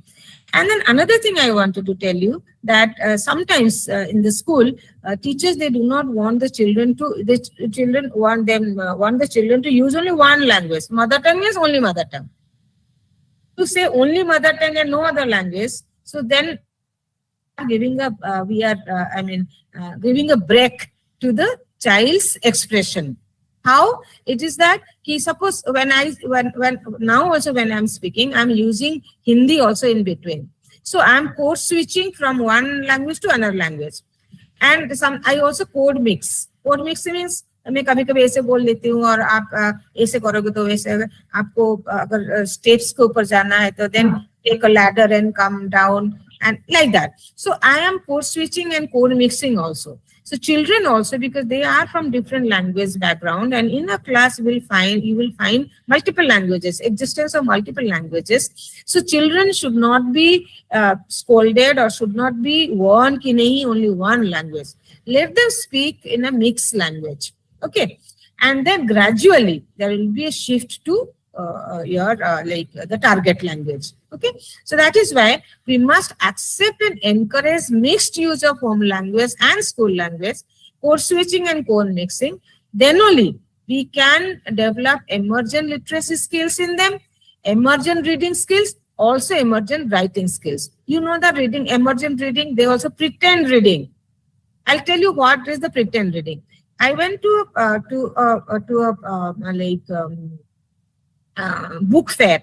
One small girl was reading Little Red Riding Hood, the book, and she was turning the pages and reading exactly what is written in the under the story, under the picture. Then I said, such a small girl, how can she read so fluently? Then the mother came and told me, ma'am, she is not reading. She is only looking at the picture and just pretending that she is reading. And because she has heard the story for 5 to 6 times. So she knows that this picture has this this language. This is the sentence. So that is the pretend reading. And then that is emergent readers. And the same is writing skills. I have always reading, and gradually they trace the words and then the letters, and gradually they write their names, write their fruit they eat.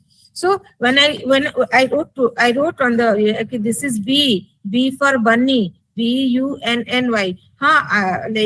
Grandma, this is B. I know this is B, and I know this is Y. So and see, he feels so interested.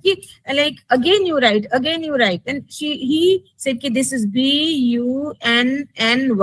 So what I want to say is that these are emergent writing skills. You make them read. Make them recognize letters of alphabet. Make them also know the sound.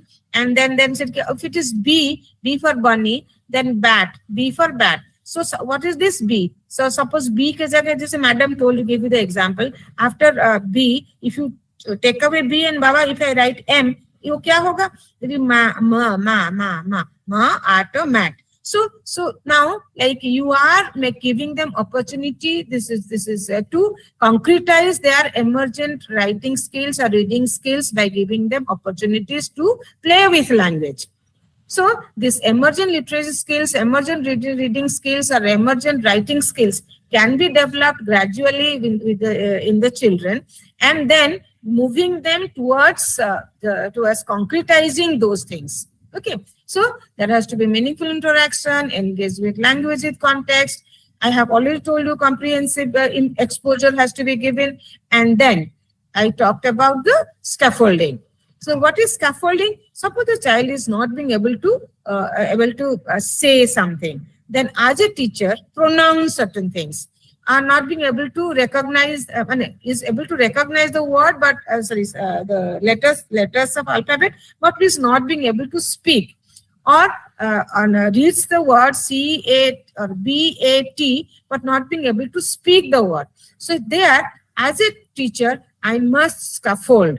So like I can take this really, this is a bat. I can take the picture of a bat and show, okay, this is the bat and this is ball, this is cricket. So there are certain things I can bring to the classroom or show in a flashcard, or some recording, a video recording I can show. In the process, I am creating an atmosphere, creating and giving them opportunity to look at the things, listen to the words and the pronunciation of the words, and speak it out. So in a way, we are scaffolding, we are helping them to read, okay, helping them to also recognize and helping them also to write. Now they say that there are certain key principles in our NCF that we have developed for foundational stage. So the key principles, I'll just read out the points because already I have given you, I have explained to you. One is that language learning is to optimize, learning across all domains and area that we already discussed, that if the child is good in language, can also be good in other subject areas, and that will help them to become lifelong learners. So language has to be developed in a systematic way, okay, and in a multilingual setting. And then we also talked about development of communication skills, both oral and written. This is the goal 2 of Nipun Bharat, which says that children should be good communicators. Good communicators means orally they should communicate, speak well, and also communicate in writing. And development of socio-emotional skills that we already know through examples, through cultural integration, through stories, through folk dance, folk literature. So all these things can storytelling can make the children develop as a holistic individual, and the socio-emotional skill will also be developed. And for that, children have to be immersed in language environment. This immersion theory is very, very important. Until and unless the child is immersed or surrounded by language speakers, surrounded by multiple languages, this is the appreciation for different languages will not be it will not be easy to appreciate presence of multiple languages. So the multiple oral languages which are there in the society, in the classroom, let the children be there in that atmosphere, and gradually they learn all languages. And whatever is there in the class or in the surrounding or in the society, and gradually they will move towards mother tongue, and in class 1 and 2 to the state language or the language which is a medium instruction during that time. And then they also talk about visual familiarity with more than one language. For example, that two visual, Madam Suniti Madam has given you the example of two. One is that the child is learning English, like A, B, C, D, tracing, all that. And in Hindi, O, I, E, U, all that. So, this visual familiarity with more than one script in early years is beneficial, because that motor coordination bhi hoga, and simultaneously they'll be able to, because children, they can acquire many languages up to class, I think age 8 or 11. So the more languages are given, more they will be able to, it becomes easier for them to write and pick up these scripts. So that is why they can be exposure to different scripts can also be given during this time. And we all know that language forms a critical aspect for cultural awareness and expression, because they are involved in all these activities, in the games and sports and festivals and all that, local festivals. So they will grow as a perfect individual who can assimilate, who can appreciate different cultures of the society, and also express themselves well in different situations. So this is the children work. I had gone to a school where the children in that foundational literacy, like there was a research we conducted, have drawn all these things. And I asked, why have you written and all? There's a picture of ma'am, this is actually India and India map. And in India, many like houses are there, different houses are there, fruit trees are there, plants are there, flowers are there. So we have drawn that. And then somebody has made thank you card for the and all that. So there are many, and these are all class 1 and 2. जहाँ पर आप writing देख रहे हो, ये class 1, 2 के बच्चों ने किया है. And then already like we have talked about concept of reading and writing in a foundational stage. And then they say that the introduction of Addis script after this one. So R1 is actually the mother tongue. Okay. And they say that R2 and R3, R2 becomes your second language and R3 becomes the third language. So all these things will come gradually, but first they say that medium instruction of like during elementary stages, it should be, I mean foundational stage should be the mother tongue, but with the presence of other languages. And I have already told you about emergent literacy skill also, what is that we have already discussed. And yes, another thing is that apart from toy-based approach and bilingual approach and play-based approach and all, there is a balanced literacy approach. This balanced literacy approach, it talks about 2 approaches they have taken simultaneously. One is that whole language approach, the other one is that phonic approach. Whole language approach is that you give the whole story to the children, let the children listen to the entire story, and then from the story we will come to the letters of alphabet, okay, and the sound to the phoneme. And then phonic approach, phoneme to words and words to phrases and phrases to sentences. But here in balanced approach, they have taken both the skills simultaneously, and they say that let the children, when they are reading a story or they are listening to a story, pointing finger to the words and all that, we can start with the pronunciation of the sounds of the letters of the alphabet, and with the sounds we can also go to the words and all that. So both the skills are integrated here, and now now the researchers say that balanced literacy approach has to be very it is the need of the hour, in the sense that they say that this highly advanced brain imagery technique have shown that while reading, 2 parallel processes happen simultaneously. One is identifying the letters to form word, and also they also decode the meaning in the text, because we talk about meaningful exposure to the text, so they also decode meaning. And the other one is like while they read, they also make meaning. When they listen also they make meaning, when they read also they make meaning. So both the skills, like lower order skill and this higher order skill, that is literacy skill, can be developed through balanced literacy approach. And now last I want to say is that assessment is very important in foundational literacy, like at this stage, because we know that children in the pre-primary, pre-primary 1, 2 and 3, because what could be the assessment criteria, what could be the assessment strategy.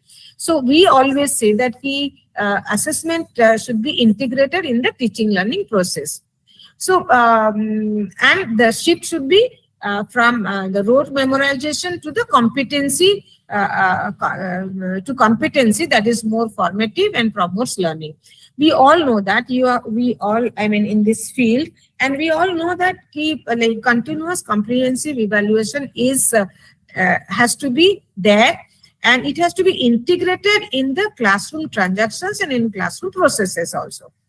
So if the child is, because we are talking about process approach, we are talking about assessment of learning outcomes. So learning outcomes are competency based. So in Prep 1, there are certain learning outcomes that are given in Nipun also in our foundational, in our curriculum framework also. So by the end of pre-primary 1, these are the learning outcomes. The children should achieve all these, acquired all these skills. So how do you know that they have achieved all the skills? It is through activities. When they do the activity, the teacher has to observe. So there are many different, for example, portfolio assessment is there. You can, in a diary, you can write down whether the child is able to do this or not, whether this skill has been developed or not. And there will be, checklist is also there. There are many types of assessment are there.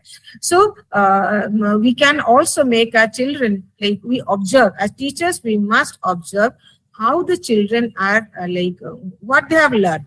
If suppose that particular learning outcome has not been achieved by the child, then what other interventions can be given to the child to develop that? So from the very beginning, if we are conscious and we know, we give total attention for the development of learning skills of the children. So when they come to class 2, prep 2, so there will be no problem. So in prep 2, the other learning outcomes are also there. So that has to be achieved. And after till end of class 2, when they come to class 3, so now they know what they have developed the skills of prep 1 and prep 2, and they are coming to class 3. So if this continues, then the apprehension of our government that after reading the ASER report, the children of class 8 cannot read the book of class 5. Class 5 children cannot read the book of class 3. That apprehension, that will go. Because from the very beginning, all the children, they are going ahead after acquiring the learning outcome. So our assessment towards that. And we know that there will be no test for class 1 and 2 we can have, but in prep 1, 2 and 3, it is not advisable also. So through observation, through anecdotal aids, through portfolio and all that, we can take the assessment. So this is, the assessment has to be different because depending on the learning styles of the children, number 1. Number 2 is that we must provide space to the children, time to the children, because they are young children. And on assessment, very nicely it is written in our national curriculum framework, in Nipun Bharat also, you must have read all those things. But language assessment, another important thing I wanted to highlight here is that children may give answers in their language. They are in the sense that in a mixed language. Okay. And but we cannot penalize the children if they are giving answers in their own language. Because at least they are expressing themselves. The moment you say, aapko isi mein hi bolna hai, they will stop talking. So that culture of silence should be avoided and should not be there. Culture of silence. Let the children speak. Let the children speak whatever they want.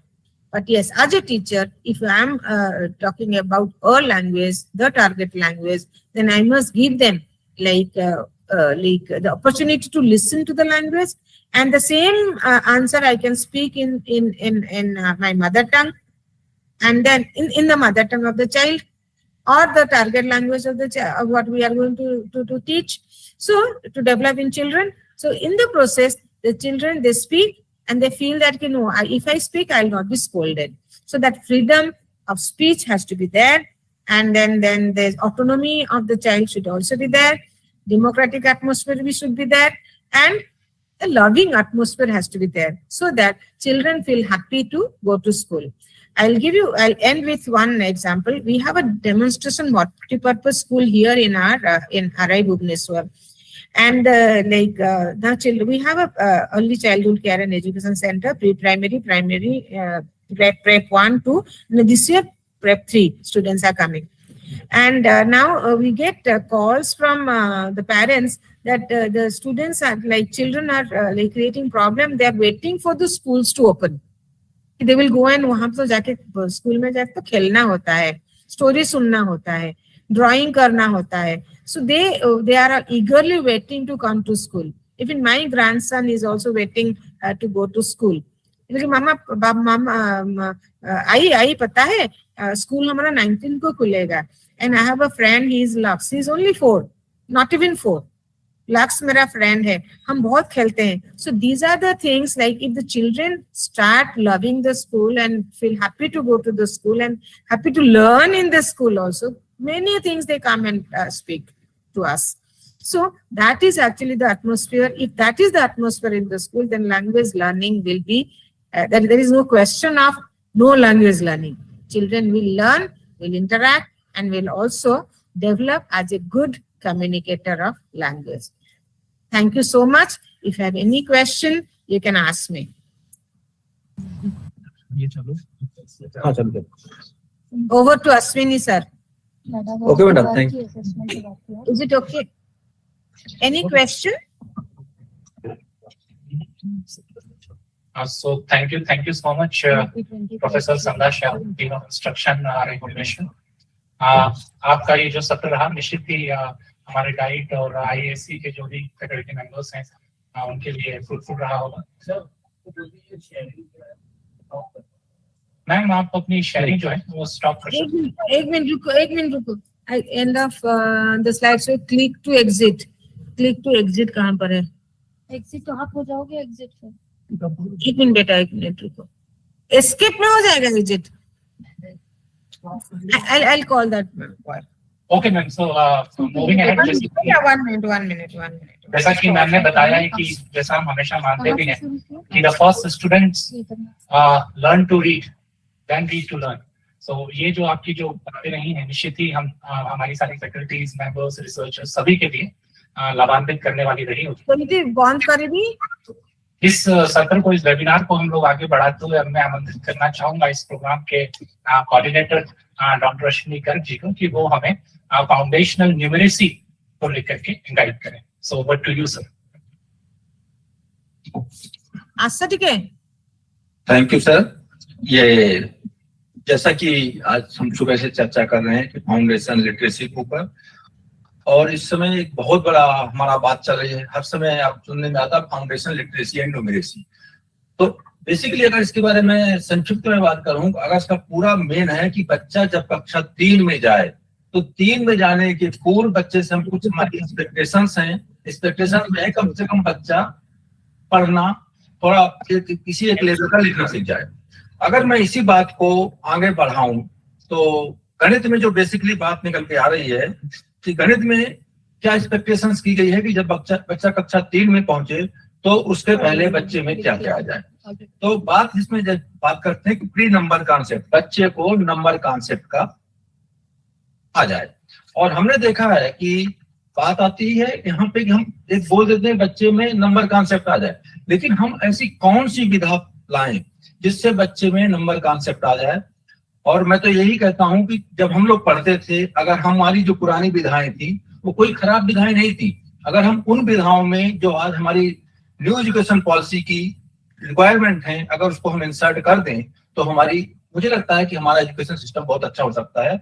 मैं एक छोटा सा बात करता हूँ. राष्ट्रीय शिक्षा नीति. राष्ट्रीय शिक्षा नीति में दो तीन चीजों पे बहुत ज्यादा फोकस किया गया है. अगर उन चीजों को अगर हम अपने गणित शिक्षा में उपयोग कर लें तो गणित शिक्षा काफी इफेक्टिव हो सकता है. क्योंकि अक्सर हम क्या देखते हैं कि जब बच्चा शुरू में जिस स्कूल आता है तो सबसे ज्यादा उसको गणित आती है. लेकिन जब हम हम कहते हैं हमारे शिक्षक के तौर पे जब हम आगे काम करते हैं या हम टीचर एजुकेटर के तौर देखते हैं कि कुछ समय बाद ऐसा क्या होता है कि बच्चे को गणित छोड़ के सब विषय अच्छे लगने लगते हैं. तो जो मेरा अनुभव इसमें जो मैंने देखा, जो मेरा अनुभव कहता है कि अक्सर क्या होता है, गणित को एक अलग प्रकार का कहते कुछ जगह हम कहते हैं जैसे बड़े लोग, लगता है कि बड़े लोगों की लैंग्वेज, बड़े लोगों के लिए गणित बनी है. शुरू में एक अवधारणा थी हम लोगों के बीच में कि जैसे पहले कहा करते थे कि लड़कियां गणित के लिए नहीं है, लड़कियां गणित नहीं सीख सकती. कुछ दिन बाद वो ये लोग लेके चल रहे थे. जबकि आज देखा जाए तो ना गणित में ना तो लड़का ना लड़की दोनों गणित सीख सकते हैं और दोनों में फुल कैपेबल है. तो मेरा यह कहना है कि जैसे मैं बात कर रहा था राष्ट्रीय शिक्षा नीति की. राष्ट्रीय शिक्षा नीति क्या कहती है? Experience and learning. बच्चे के जो अनुभव हैं, जो बच्चे के ज्ञान, घर के ज्ञान है, अगर उन ज्ञानों को अगर हम विद्यालय से जोड़ दें तो बच्चे को गणित में इंटरेस्ट भी आएगा और बच्चा जानेगा भी। अब इसका मैं एक छोटा सा एग्जाम्पल आपके सामने देता हूं। हम बात करते हैं पॉइंट की, बिंदु। कहते हैं बिंदु होता है जिसमें लंबाई नहीं होती, चौड़ाई नहीं होती, ऊंचाई नहीं होती, और बता दिया ये बिंदु है, और लास्ट में कहते हैं कि पेंसिल की नोक। अब पेंसिल की नोक तो हमने बता दिया, लेकिन बच्चा उससे उतना अच्छा पिकअप नहीं कर पाता। लेकिन अगर हम उसी बात को ले जाएं, अगर बच्चा कपड़ा पहने, कपड़े में कई जगह छोटे छोटे रखे होते, भले और साइज में बड़े हैं, उस स्टेज पे बच्चे के लिए वो पॉइंट ही है। हम जो गैलेक्सी में जो रात में आप बच्चों हम चर्चा कर सकते हैं कि जो आप स्टार ऊपर देखते हो वो भी एक अपने आप में पॉइंट है। और कुछ समय बाद अगर हम बच्चे को सोचने के लिए छोड़ दें, अच्छा आप बताओ, हो सकता है बच्चा बोलो कि जो ये हमारे शर्ट में या जो भी बटन लगी है वो भी पॉइंट है, तो निश्चित तौर पर उस स्टेज पे वो पॉइंट है। तो ऐसे अगर बच्चे को सोचने को, तो मैंने जो बच्चे का बेसिक ज्ञान है उस ज्ञान को बच्चा अपने विद्यालयीन ज्ञान या अपने जो सब्जेक्ट के ज्ञान से जोड़ पाता है। मैं एक छोटा सा एक्सपीरियंस का दूसरा उदाहरण जोड़ता हूँ। हम बात करते हैं समानांतर रेखाएं। अब समानांतर रेखाएं क्या है? सीधे पढ़ाते हैं कि दो रेखाएं होती हैं जो एक दूसरे को नहीं काटती। अगर इसी को हम डेली लाइफ से जोड़ दें, एक हो सकता है बच्चा शुरू में उस चीज को नहीं पकड़ पा रहा हो। जैसे आपके रेल की दो पटरियां होती हैं, बच्चे के सामने जहां क्वेश्चन आएगा, अच्छा रेल की जो पटरियां हैं दोनों एक सीध में जा रही हैं, वो हमारे लिए समानांतर रेखा हो गई। अब बच्चे के सामने प्रश्न दे दीजिए, बच्चा अपने लोकल उससे एक्सप्लोर करना चालू करेगा, और वो समय दूर नहीं है कि जब बच्चा बोलेगा कि सर जो रोड जा रही है, रोड के दोनों साइड के जो किनारे हैं वो भी एक समानांतर रेखा का काम करते हैं। अच्छा बताओ और कहाँ है? हो सकता है कुछ देर में बच्चा कहे कि जो बिजली के जो तार हमारे हैं, हर तार जो है एक दूसरे के समानांतर हैं। ऐसे बच्चे कई रूप में अपने पास निकाल सकते हैं। तो वही बात, इसमें एक प्रश्न था कि प्री नंबर कॉन्सेप्ट। मुझे एक प्री नंबर कॉन्सेप्ट का बात आता है, खासतौर पर बच्चा 1, 2, 3, 4 गिनता है।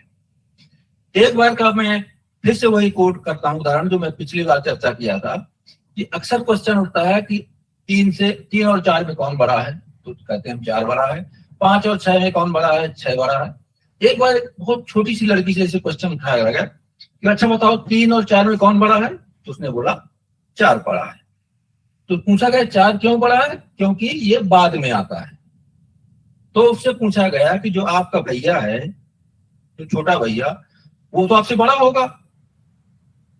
तो बोले क्यों? क्योंकि वो तो बाद में आया है। तो बच्चे देखिए, उसका बच्चे का जवाब था कि ये चीजें हर जगह लागू नहीं होती। तो ये देखिए बच्चा जो अपने अनुभव है उससे इन चीजों को जोड़ता है। एक और उदाहरण मैं बताता हूँ। मतलब जो कहते हैं ना, बच्चों को जब हम पढ़ाते हैं बहुत स्टार्टिंग में बहुत ज्यादा हम साइंटिफिक मेथड की तरफ नहीं बढ़ते। एक बार ऐसे बात चली, आपने सुना भी होगा, एक खासतौर पे व्हाट्सएप में आता है कि 9 वाले ने, क्योंकि 9 बड़ा है तो 8 को थोड़ा सा धक्का दिया। बोला क्यों दिया भाई? तो बोलता है कि मैं बड़ा हूं। 8 वाले ने इस तरह 7 को दिया, ऐसे आगे चलता रहा। 2 वाले ने 1 को दिया। अब 1 के पास तो इसको था 0 का। 1 ने क्या किया, 0 को अपने बगल मिला के बैठा लिया। तो कहा अब तो देखो मैं तुमसे बड़ा हो गया, तो मैं 10 हो गया। तो बच्चे कुछ जो लोकल उससे अपने स्थानीय चीजों से सीखते हैं, तो जरूरत है इन चीजों को सिखाएं। फिर बात आती जब बच्चों को हम नंबर कॉन्सेप्ट देते हैं, कमरे के अंदर कह सकते हैं अच्छा बताइए कितनी ट्यूबलाइट लगी हैं, कितने बल्ब लगे हैं, आपके घर में कितने जानवर हैं। शायद यहाँ से बच्चों में नंबर कॉन्सेप्ट की अच्छी अंडरस्टैंडिंग दे सकते हैं। एक बात आती है कई बार, खासतौर पर स्टार्टिंग में बच्चा जो घर से करके आता है, बच्चे को जब हम खिलौने देते हैं, बच्चा कुछ खिलौनों को ऐसे धक्का देता है तो रोल कर जाते हैं। कुछ खिलौने वो जमीन में धक्का मारता है तो रोल नहीं करते। मतलब बच्चा वहां से सीख के आता है। लेकिन जब हम वही चीज कक्षा 1 में पढ़ाते हैं तो अपनी भाषा में हम चर्चाएं करने लगते हैं और बच्चा उन चीजों को नहीं समझ पाता। जबकि वही मैं कहता हूँ उसी प्रकार के खिलौने होते हैं कि जो ऐसे होते हैं, बेटा ये रोल करते हैं, फिर बच्चा अपने आप उन चीजों को एक्सप्लोर करेगा और उस पर काम करेगा। मैं इसी में एक चीज और जोड़ना चाहता हूँ। बात आती है कि डिफरेंट टाइप के शेप्स, जो हमारे कौन सा किस प्रकार का शेप है। और अगर बच्चे को मैं कहता हूं कि कहते हैं जो बच्चा शुरू में आता है, देखिए आप स्टोन रख दीजिए, चलो इन दोनों स्टोनों को अलग करो, तो बच्चा बड़ा आराम से छोटे स्टोन एक जगह रख देता है, बड़े स्टोन एक जगह रख देता है। फिर आगे चल के 2-3 प्रकार की हम कहते हैं वेजिटेबल्स हैं, चलो इनको अलग करो। तो कहीं ना कहीं शेप का जो हम कहते हैं ना डिफरेंशिएट करना, बच्चा घर से सीख के आता है, लेकिन अगर उसकी जो घर की सीखी हुई चीज को हम विद्यालय में थोड़ा लागू करें तो मुझे लगता है बच्चा इजीली डिफ्रेंशिएट करने लगेगा। और फिर मैंने कहा कि जो डिफ्रेंशिएट करेगा, पहले बच्चा जो अपनी लोकल उससे, फिर हम उसको अपने जो हमारा मेन ऑब्जेक्टिव है हम उससे जोड़ सकते हैं। तो आप देखेंगे कि एक एक्सपेक्टेशंस बच्चे से जो की गई है कि बच्चा 9 साल के पूर्व, मतलब कक्षा 3 में जाने के पूर्व कम से कम उसमें इतनी चीजें आ जाए। अब एक प्रश्न इसी में है जो फाउंडेशन न्यूमरेसी में मेजरमेंट। आखिर ये मेजरमेंट, बच्चा घर में खूब मेजरमेंट करता है। कैसे मेजरमेंट करता है? अपने अपने भाइयों या बहन के साथ वो यहाँ से चलते हैं, पैर रखते हुए 1 2 3 4 करते हुए कहीं ना कहीं मेजर करते हैं, और इस रूप में मेजर करते हैं 1 2 5, फिर 3 आ जाता है, फिर 4 आ जाता है। वो इस सीक्वेंस नहीं, लेकिन वो कहीं पैरों से मेजर करता है, कई बार कोई डंडी मिल गई उससे भी मेजर करता है। तो वो मेजरमेंट बच्चा कहीं ना कहीं करता है, और बच्चों को ये भी मालूम है कि हम यहाँ से वहां तक जाना है। और उसका बेस्ट एग्जांपल आप देखिए, कई बार बच्चा माँ से एक प्रॉपर डिस्टेंस में होता, वहीं से धक्का मार के माँ के ऊपर गिरता। उसको मालूम है कि अगर मैं यहाँ से गिरूंगा तो माँ के ऊपर ही या माँ के कपड़े पकड़ लूंगा। तो कहीं ना कहीं बच्चा उन सब चीजों को जानता है। जरूरत इसी बात की है कि हम ऐसी कौन सी विधा अपनाएं कि जो बच्चा अपने स्थानीय स्तर पे जो चीज सीख के आया है, घर से सीख के आया है, वो परिवेश में उसको अच्छा लगे और उस चीज को सीखे। अब प्रश्न आता है कि आखिर मेजरमेंट कैसे कराएं? अगर देखा जाए कि मेजरमेंट में एक कहते हैं अमानक इकाई और एक मानक इकाई। हम जब बात करने लगते हैं ना मानक और अमानक की, बच्चे के दिमाग में एकदम वही बात आती है कि अरे कोई नई चीज और आने वाली है। अगर इसी को हम बात करते हैं कि मैं कहता कोई टेबल ही रखी है विद्यालय में, बच्चे को बोले चलो अपने जो बिकता है बिकते से नापो। कोई बच्चा नापता है 5 बिकता टेबल निकलती है, किसी बच्चे की 6 बिकता निकलती है, किसी की 5.5 बिकता निकलती है। और कुछ समय के बाद अगर आप बच्चे को एक लकड़ी का कोई भी टुकड़ा, हो सकता है वो एक बिकते कोई हो, वो टुकड़ा दे दीजिए, एक बच्चा मेजर करे, फिर वही टुकड़ा दूसरा बच्चा मेजर करे, तीसरा बच्चा मेजर करे। तो जब मेजर करेगा तो वो देखेगा कि उसको जो है सभी बच्चों को एक जैसे चीजें उसमें वहां पे मिलती हैं। तो मतलब देखिए, अब बात ये आती है, हरदम बात उठती है कि मानक इकाई का मतलब मीटर सेंटीमीटर, और अगर मानक इकाई की उपज भी हुई होगी तो वहीं से हुई है कि जब बिकते से नापते हैं तो हर बच्चे का हाथ छोटा बड़ा है, तो वहां वो तो मानक में। लेकिन जब हमने लकड़ी लिया कोई, वो फिक्स है, कहीं ना कहीं वो मानक है। और वही आगे चल के आप देखेंगे कि जो हमने सबने एक्सेप्ट किया कि अगर ये मीटर है तो ये मीटर इतना होता है, तो उसको हमने लास्ट में मानक बना लिया। लेकिन अगर हम एक लकड़ी या कोई फिक्स कर लेते हैं, वो भी अपने आप में माने परफेक्ट स्टैंडर्डाइज तो नहीं है, लेकिन कहीं ना कहीं वो हमारे लिए एक मानक बन जाती है।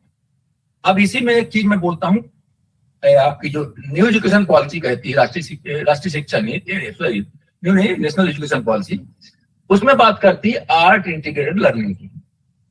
अब विद्यालय में अगर मुझे इसी पे चर्चा करनी होती मेजरमेंट में, सिंपल सा है, बच्चे हवाई जहाज खेलना पसंद करते हैं, हवाई जहाज उड़ाते हैं, सभी बच्चों को हवाई जहाज बनाने को दे दीजिए और सभी बच्चों को एक लाइन में खड़े होकर कही चलिए सभी लोग हवाई जहाज फेंकिए।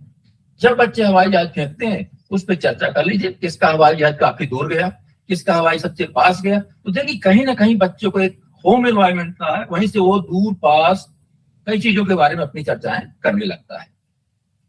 एक पॉइंट मैं और चर्चा करूंगा जो हमारी फाउंडेशन न्यूमरेसी में बात आ रही है, वो है डेटा हैंडलिंग, आंकड़ों का प्रबंधन।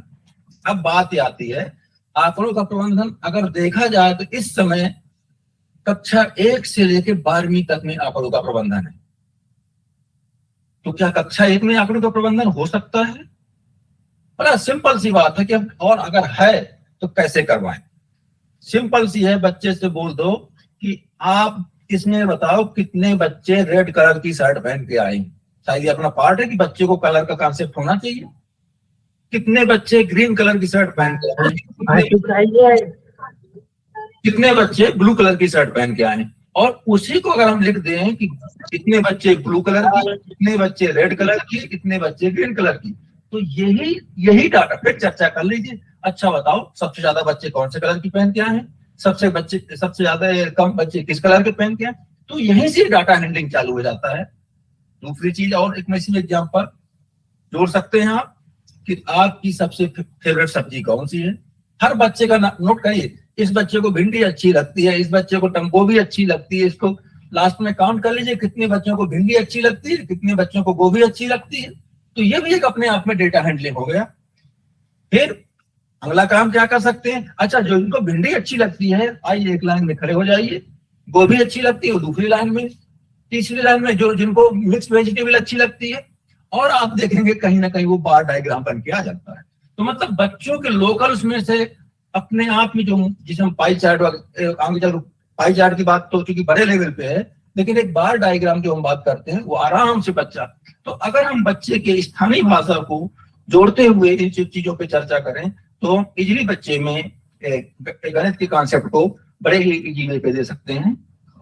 तो आगे चूंकि समय को हम ध्यान में रखते हैं, हमें प्रोग्राम 1 बजे खत्म करना है।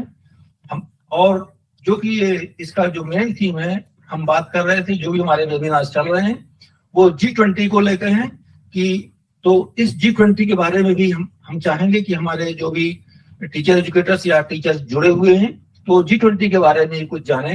तो हमारे बीच में हमारे ही साथी डॉक्टर हिमांशु जी हैं, मैं उनसे रिक्वेस्ट करूंगा कि वो आए और G20 के बारे में हमारे साथियों को बताना चाहें।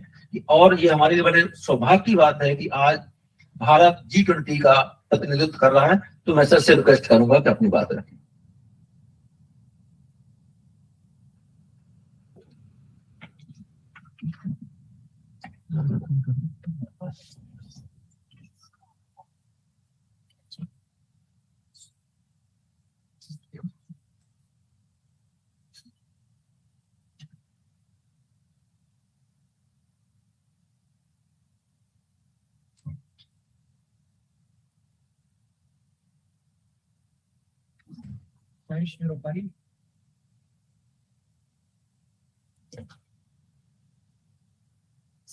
पूरा बोलो, not more than 10.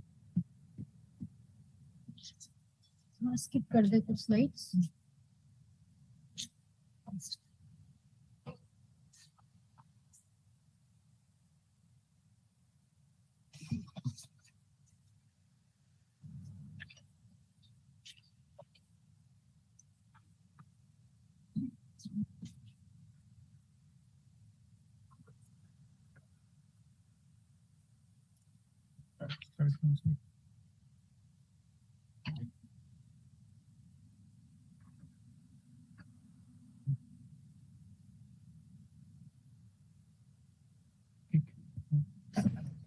समरी में किसने क्या बोला? Okay, so thank you so much.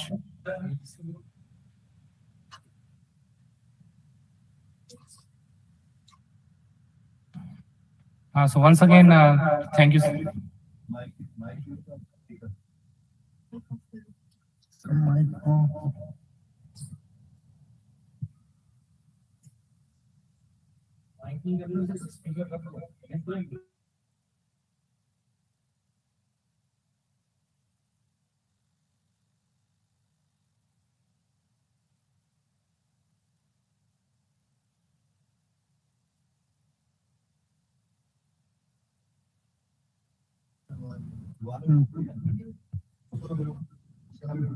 उसको यहाँ से बैठ के बोल देगा ना। Okay, now I इसका म्यूट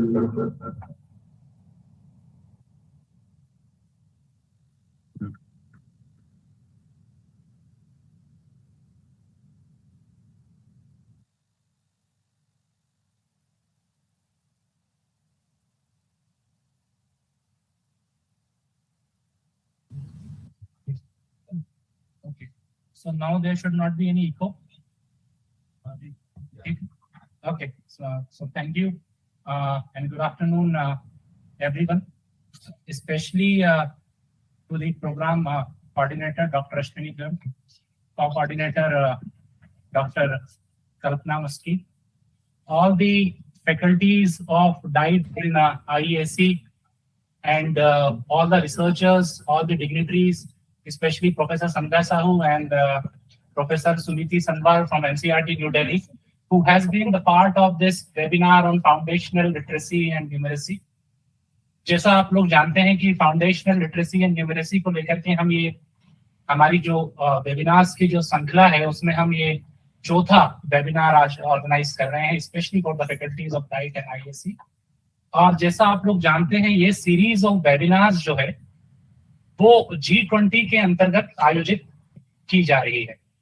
आप लोग इस बात से अवगत भी होंगे कि जो G20 है 20 देशों का एक समूह है जिसकी अध्यक्षता इस बार भारत कर रहा है। अगर बहुत ही आसान भाषा में इस चीज को कहा जाए तो दुनिया के 20 सबसे शक्तिशाली देशों का एक संगठन जिसकी अध्यक्षता भारत के पास में, और ये मेरे ख्याल से सभी भारतीय के लिए एक गर्व की बात होनी चाहिए कि इस बार अध्यक्षता भारत को प्राप्त हुई। ना केवल भारत के लिए एक ये गर्व की बात है बल्कि एक अवसर भारत को प्रदान करता है कि वो विश्व के सामने G20 संबंधित अपने मुद्दों को रख सकता है और दिशा निर्धारित कर सकता है कि आखिर दुनिया को किस दिशा में हम ले जाना चाहते हैं हमारे एजेंडा के माध्यम से। जैसा आप लोग अभी देख रहे होंगे कि हमने इस बार G20 की थीम रखी है one earth, one family and one future, जिसका ये अर्थ होता है कि beyond the foundations of the nation, beyond the foundation of region, language, caste and place of birth, हम सब एक ही हैं। और भारत तो एक ऐसा राष्ट्र है जो हमेशा से ही, आप देखिए, वासुदेव कुटुंबकम की बात करता है, जो वर्ल्ड इज अवर होम।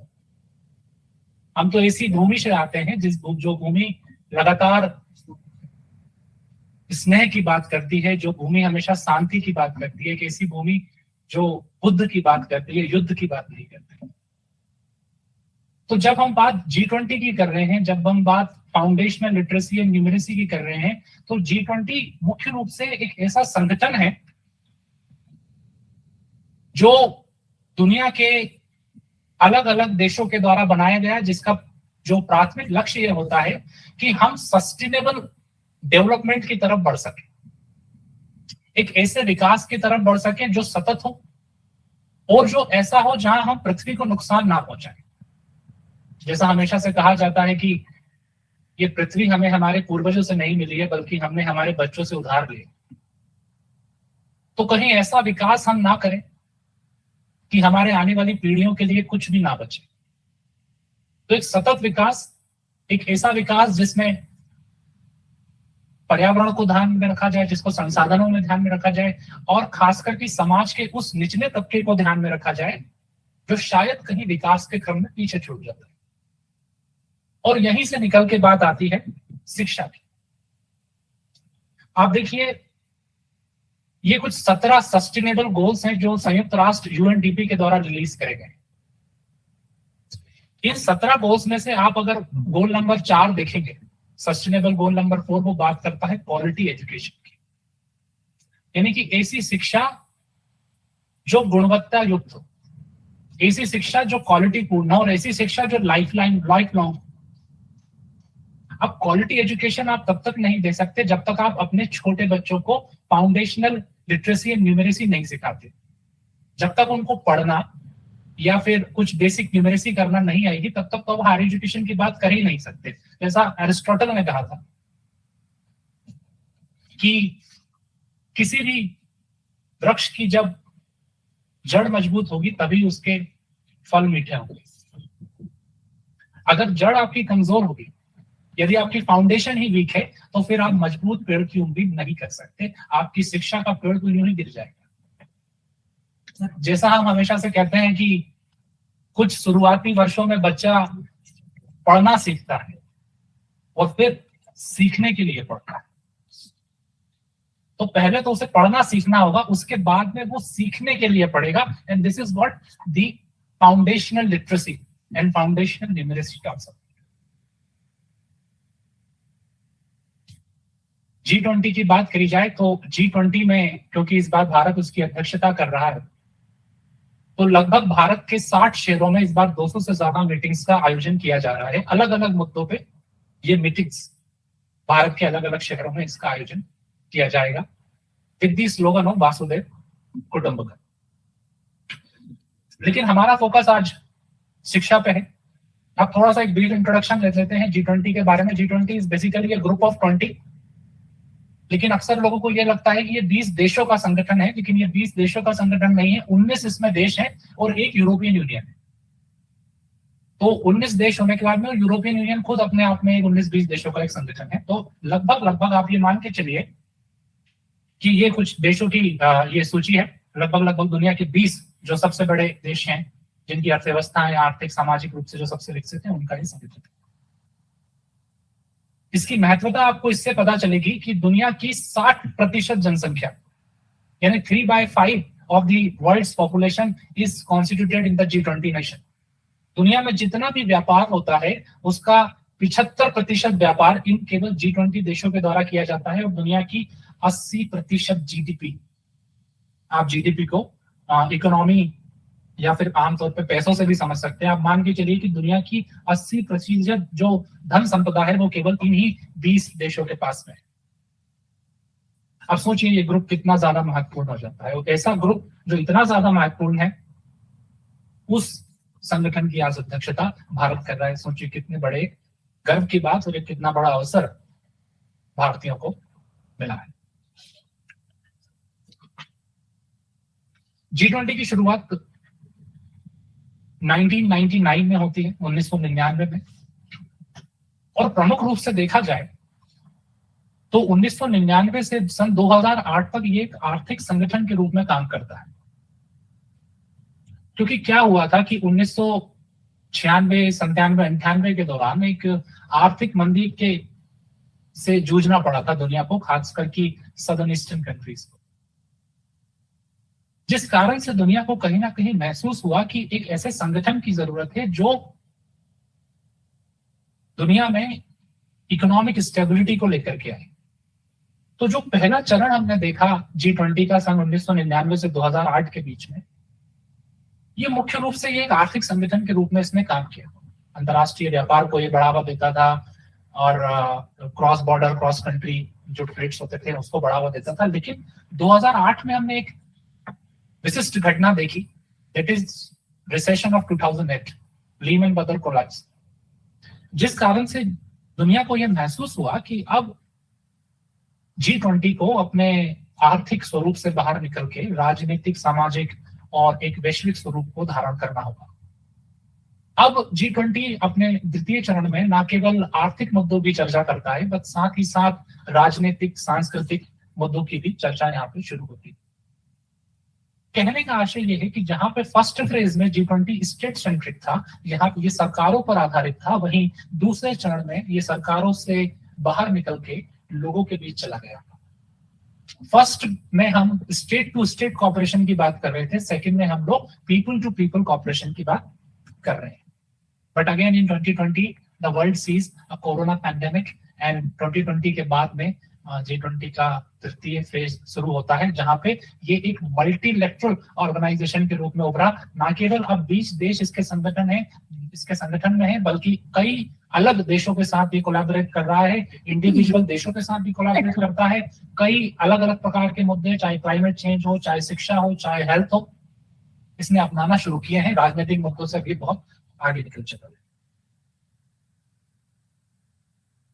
अगर हम G20 की वर्किंग की बात करें तो बेसिकली ये दो ट्रैक्स पे काम करता है। पहला होता है फाइनेंस ट्रैक एंड दूसरा होता है शेरपा ट्रैक। शेरपा ट्रैक में बेसिकली जो ऐसे मुद्दों को डील किया जाता है जिनका स्रोत राजनीतिक होता है या एडमिनिस्ट्रेटिव होता है। वहीं जो फाइनेंशियल ट्रैक होता है, फाइनेंशियल ट्रैक्स में उन मुद्दों को डील किया जाता है जो मुख्य रूप से वित्तीय होते हैं। यूजुअली फाइनेंशियल ट्रैक में आरबीआई के गवर्नर्स रिप्रेजेंट करते हैं एंड शेरपा ट्रैक्स में ऐसे व्यक्ति रिप्रेजेंट करते हैं भारत को जिनकी नियुक्ति स्वयं प्रधानमंत्री के द्वारा की जाती है। और ये अलग अलग ट्रैक्स पे दुनिया के 20 देशों के बीच में अलग अलग मीटिंग्स के दौरान चर्चा की जाती है। अब यहाँ पे क्योंकि भारत इसकी अध्यक्षता कर रहा है और आप देखेंगे अलग अलग जो मीटिंग्स की जा रही हैं, इसमें एक विशिष्ट कमिटी G20 के अंतर्गत बनाई गई, which came to be known as educational working group committee of G20। ये जो एजुकेशनल वर्किंग ग्रुप है, जिसमें 30 अलग अलग देश, या फिर मैं ऐसा कहूं 19 देश और एक यूरोपियन यूनियन के जो डेलीगेट्स हैं वो आपस में मिलते हैं और इसकी पहली सबमिट होती है फरवरी 2023 में। और जो आधार तत्व और जो मूल तत्व यहाँ से निकल के आता है, इस चेन्नई की IIT मद्रास में सबमिट हुई, वो निकल के आता है ब्लेंडेड एजुकेशन का। Now what is blended education? अब ब्लेंडेड एजुकेशन का अर्थ ये है the education which is technologically enabled. कहने का आशय ये है कि आज जहां तकनीक इतनी तेजी से बदल रही है और 21वीं सदी की मैं मानता हूं कि सबसे ज्यादा जो परिवर्तनशील जो प्रकृति जिसकी होने वाली है वो तकनीक की ही होगी, तो किस तरीके से हम तकनीक को हमारी शिक्षा में, खासकर की जो आधारभूत शिक्षा है हमारी FLN वाली, उसमें हम किस तरीके से टेक्नोलॉजी को इनकॉर्पोरेट कर सकते हैं। This was discussed in the first summit of education working group in G20 Chennai. Blended education. अगली सबमिट होती है इसकी मार्च 2023 में education working group committee G20 की, और ये सबमिट होती है अमृतसर। इस सबमिट में ये तय किया जाता है 20 देशों के प्रतिनिधित्वकर्ताओं के द्वारा कि जो शिक्षा होनी चाहिए, that should be not focused only upon the knowledge acquisition but also focused upon the capacity building. आप केवल बच्चों को ये ना सिखाएं कि आपने सिर्फ उनको नॉलेज दे दिया, ज्ञान दे दिया, बल्कि कुछ ऐसी स्किल्स उनमें इंपार्ट करना जरूरी है that skill will serve them lifelong. That is very essential. Capacity building की यहाँ पे बात की गई जब अमृतसर की समिट में, तो कैपेसिटी बिल्डिंग का अर्थ ये होता है, एक तो आप कैपेबिलिटी डेवलप करें, दूसरा स्किल, और तीसरा बिहेवियर एंड कल्चरल मॉड्यूलेशन जो बच्चों में किया जाता है। That skills that will serve them throughout their lifetime. That is important to be imparted in the students right away at the foundational level. आगे चलते हैं। नेक्स्ट सबमिट होती है भुवनेश्वर में लाइफ लॉन्ग एजुकेशन। जैसे महात्मा गांधी कहते थे भारत में कि शिक्षा का संबंध कोई ये नहीं हो सकता कि शुरुआत में 20-22 साल आपने शिक्षा ले ली और उसके बाद में आपको शिक्षा लेने की कोई आवश्यकता है ही नहीं। शिक्षा तो एक लाइफ लॉन्ग प्रोसेस है। ये एक ऐसी प्रक्रिया है जो सतत रूप से, समान रूप से चलती रहती है। हर एक व्यक्ति कहीं ना कुछ सीख ही रहा होता है, लेकिन लाइफ लॉन्ग एजुकेशन तब हम दे पाएंगे जब हम बच्चों के अंदर क्यूरियोसिटी जगा पाएंगे, जिज्ञासा। और जैसा मैं हमेशा कहता हूं कि एक शिक्षक तब सफल नहीं होता जब वो अपने बच्चों को सब कुछ सिखा देता है, वो तब सफल होता है जब वो अपने बच्चों के अंदर जिज्ञासा जगा देता है कुछ और जानने की। और जब एक बार वो जिज्ञासा बच्चों में जाग जाती है तो फिर आप उन्हें सीखने से चाह के भी नहीं रोक पाएंगे। And this is called as the lifelong education, the education that goes on through their entire life, which serves them throughout their entire life. And अगली जो सबमिट होने वाली है जून 19 से लेकर के जून 23 के बीच में, ये पुणे में होगी। And this summit will be targeting to FLN foundational literacy and numeracy.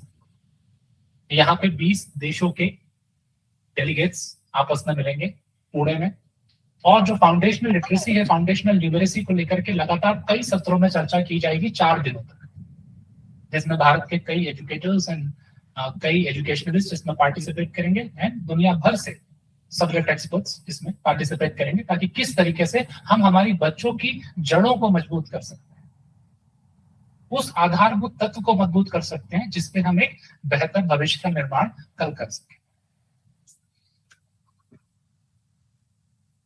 अब आप देखिए, मुख्य रूप से यदि बात की जाए G20 में, थोड़ा हम यहाँ पे इसको क्विकन अप करेंगे। इस बार जो मुख्य रूप से चर्चा हुई है शेरपा ट्रस्ट के अंतर्गत, वो हुई है डिजिटल इकोनॉमी की भी हुई है, लेकिन डिजिटल इकोनॉमी की जो UPI हम दुनिया को दे सकते हैं वो तो है ही, लेकिन मुख्य रूप से चर्चा हुई है यहाँ पे एजुकेशन पे। जैसे हमने बात की कि किस तरह से एजुकेशन में टेक्नोलॉजिकल टूल्स का उपयोग कर सकते हैं, यूनिवर्सलाइजेशन ऑफ एजुकेशन किस तरीके से अचीव करें, and also international cooperations and digitalisation in education. आपने देखा होगा निष्ठा 3.0 में, या फिर डिजिटल ब्लैक बोर्ड प्रोजेक्ट, या फिर FLN के जो प्रोजेक्ट अलग अलग सरकारों के द्वारा चलाए जा रहे हैं, आखिर इसी और टारगेट कर रहे हैं कि किस तरीके से पहली चीज यूनिवर्सलाइजेशन ऑफ एजुकेशन करें, ड्रॉप रेट्स हम स्कूल से कम करें, और तीसरा किस तरीके से टेक्नोलॉजी को इंटीग्रेट करें।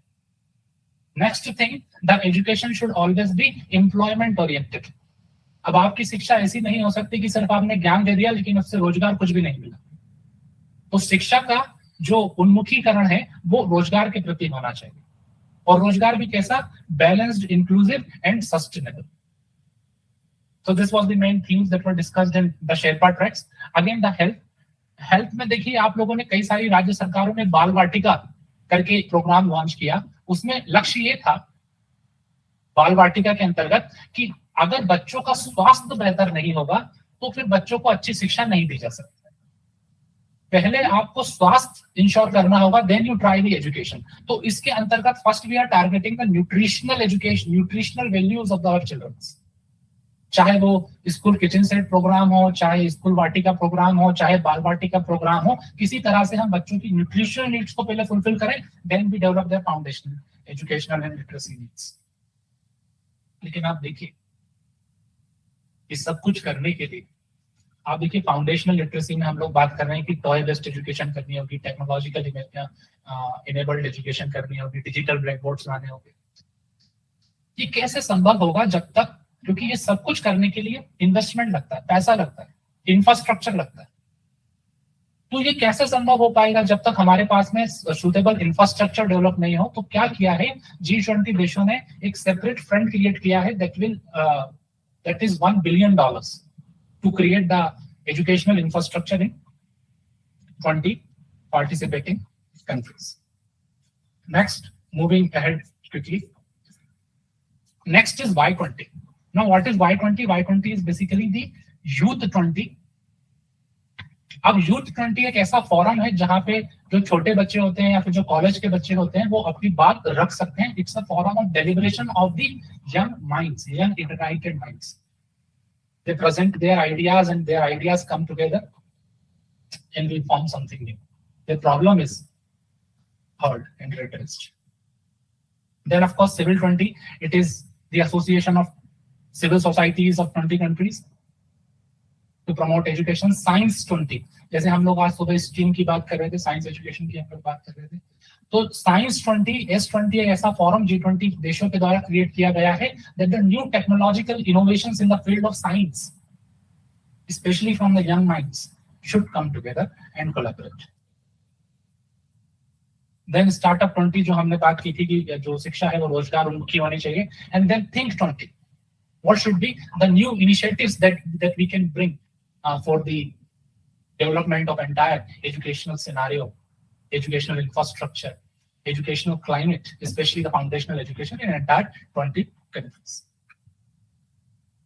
और जैसा कि हमेशा कहा जाता है कि आज जो वैश्वीकरण का जो युग है, जो ग्लोबलाइजेशन का जो युग है, यहाँ पे कोई भी देश या कोई भी व्यक्ति अपने आप में संपूर्ण नहीं है. हम कहीं ना कहीं एक दूसरे से, हर एक व्यक्ति भी और हर एक राष्ट्र भी, हर एक समाज भी एक दूसरे से कहीं ना कहीं जुड़ा हुआ है. जैसे आपने नेट देखी होगी, नेट जो होती है एक कसी हुई नेट की तरह हम एक दूसरे से जुड़े हुए हैं. यदि हम कोशिश करेंगे कि नेट के किसी एक रेशे को पकड़ के खींचें और उसको उठाने की कोशिश करें तो वो उठेगा नहीं. परिणाम ये निकलेगा कि वो नेट टूट जाएगी. So this is how we are interconnected with each other, that we rise together and we fall together, we swim together and we sink together. So it is very important that we all come together for a better future, for a better tomorrow, and for a better education, especially in our children. क्योंकि जैसा हमने कहा कि हमारा कल वो है जो हमने हमारे बच्चों से उधार लिया है. So thank you so much for your time and patience.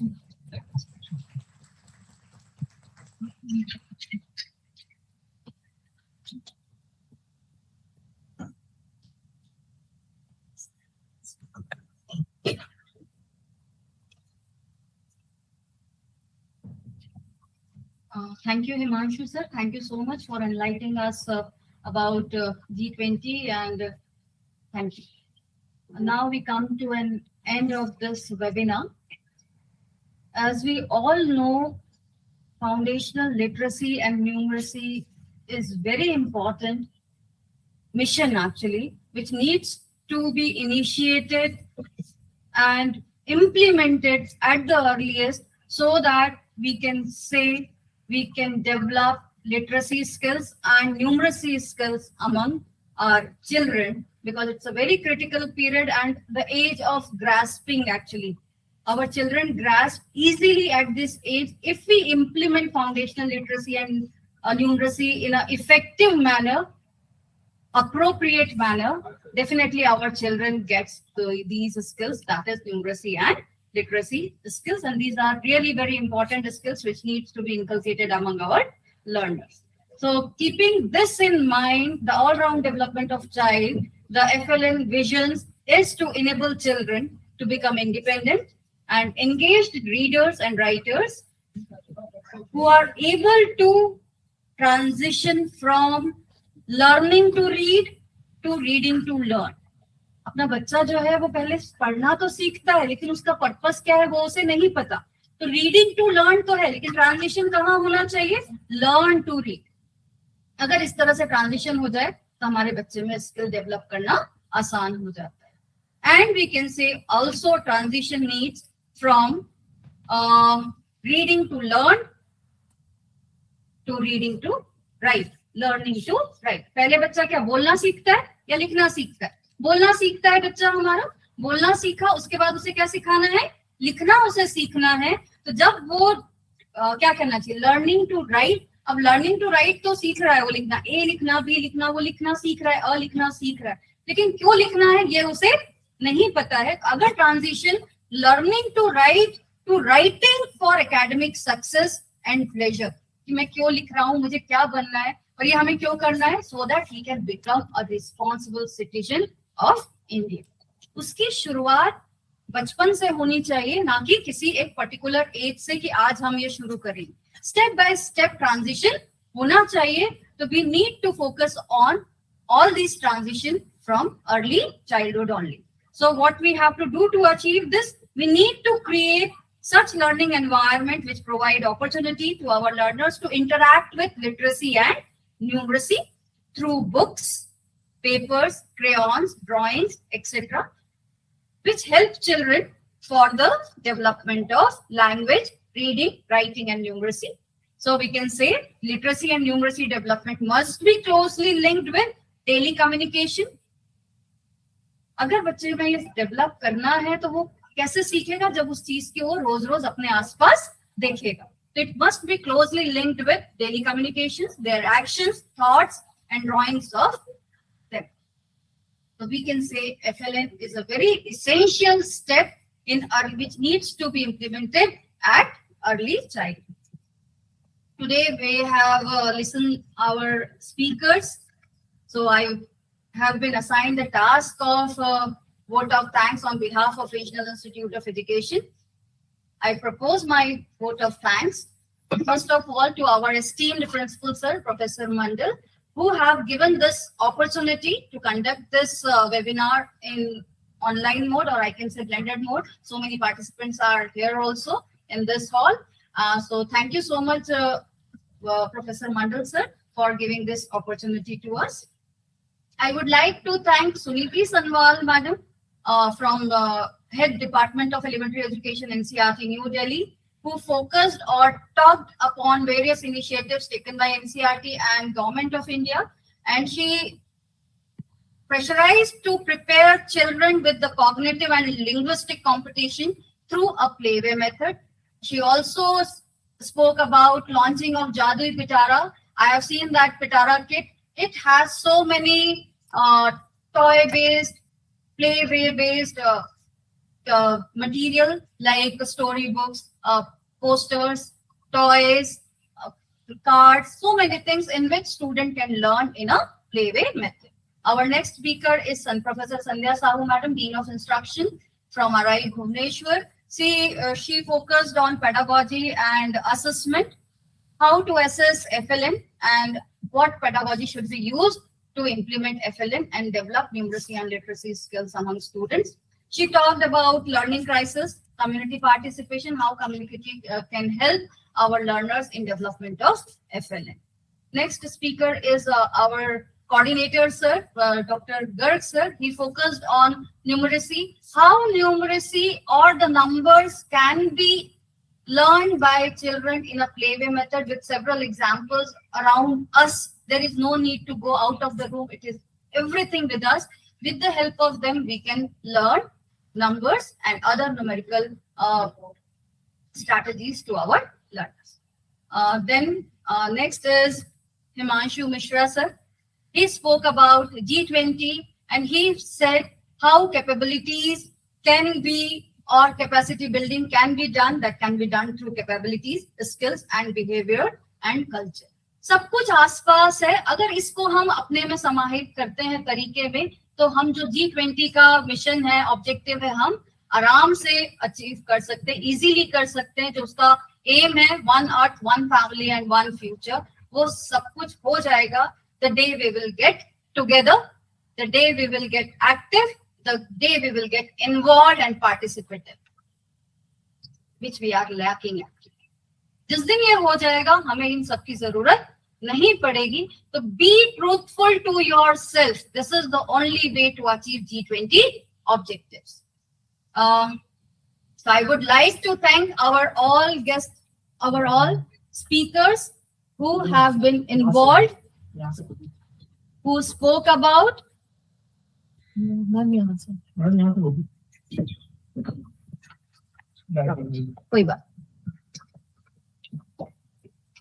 So I would like to thank our all today's speakers for enlightening us, for telling us about FLN and G20.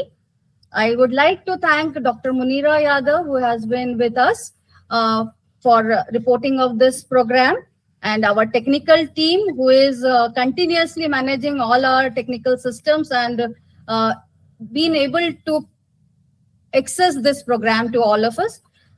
I would like to thank all the participants who have been joined through YouTube or through online mode, who has taken out some time for all of us to attend this webinar. I am greatly thankful to all of you. I would like to thank Dr. Saurabh Mishra, who has done, who initiated this program. And last but not the least, I would like to thank our coordinator, sir, Dr. A.K. Garg, who has put all his effort to make this webinar a grand success. So thank you, our coordinator, sir, and all the members who has been associated directly or indirectly to this webinar. I would like to thank all of them, especially those who are present in this hall, our students who are being with us from the morning till this time. Thank you so much, dear all students. Now, I request all of you to stand for national anthem.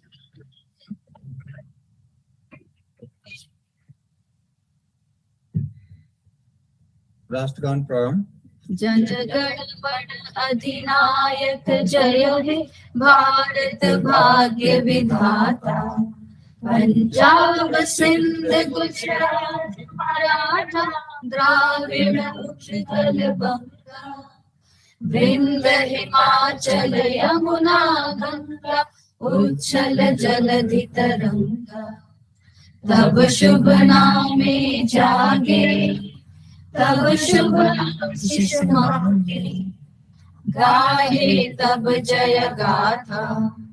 Jana Gana मंगलदायक जय हे भारत भाग्य विधाता.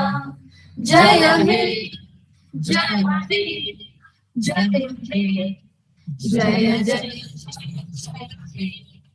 भारत माता की जय. भारत माता की जय. भारत माता की जय. तो सभी को पुनः नमस्कार. Thank you.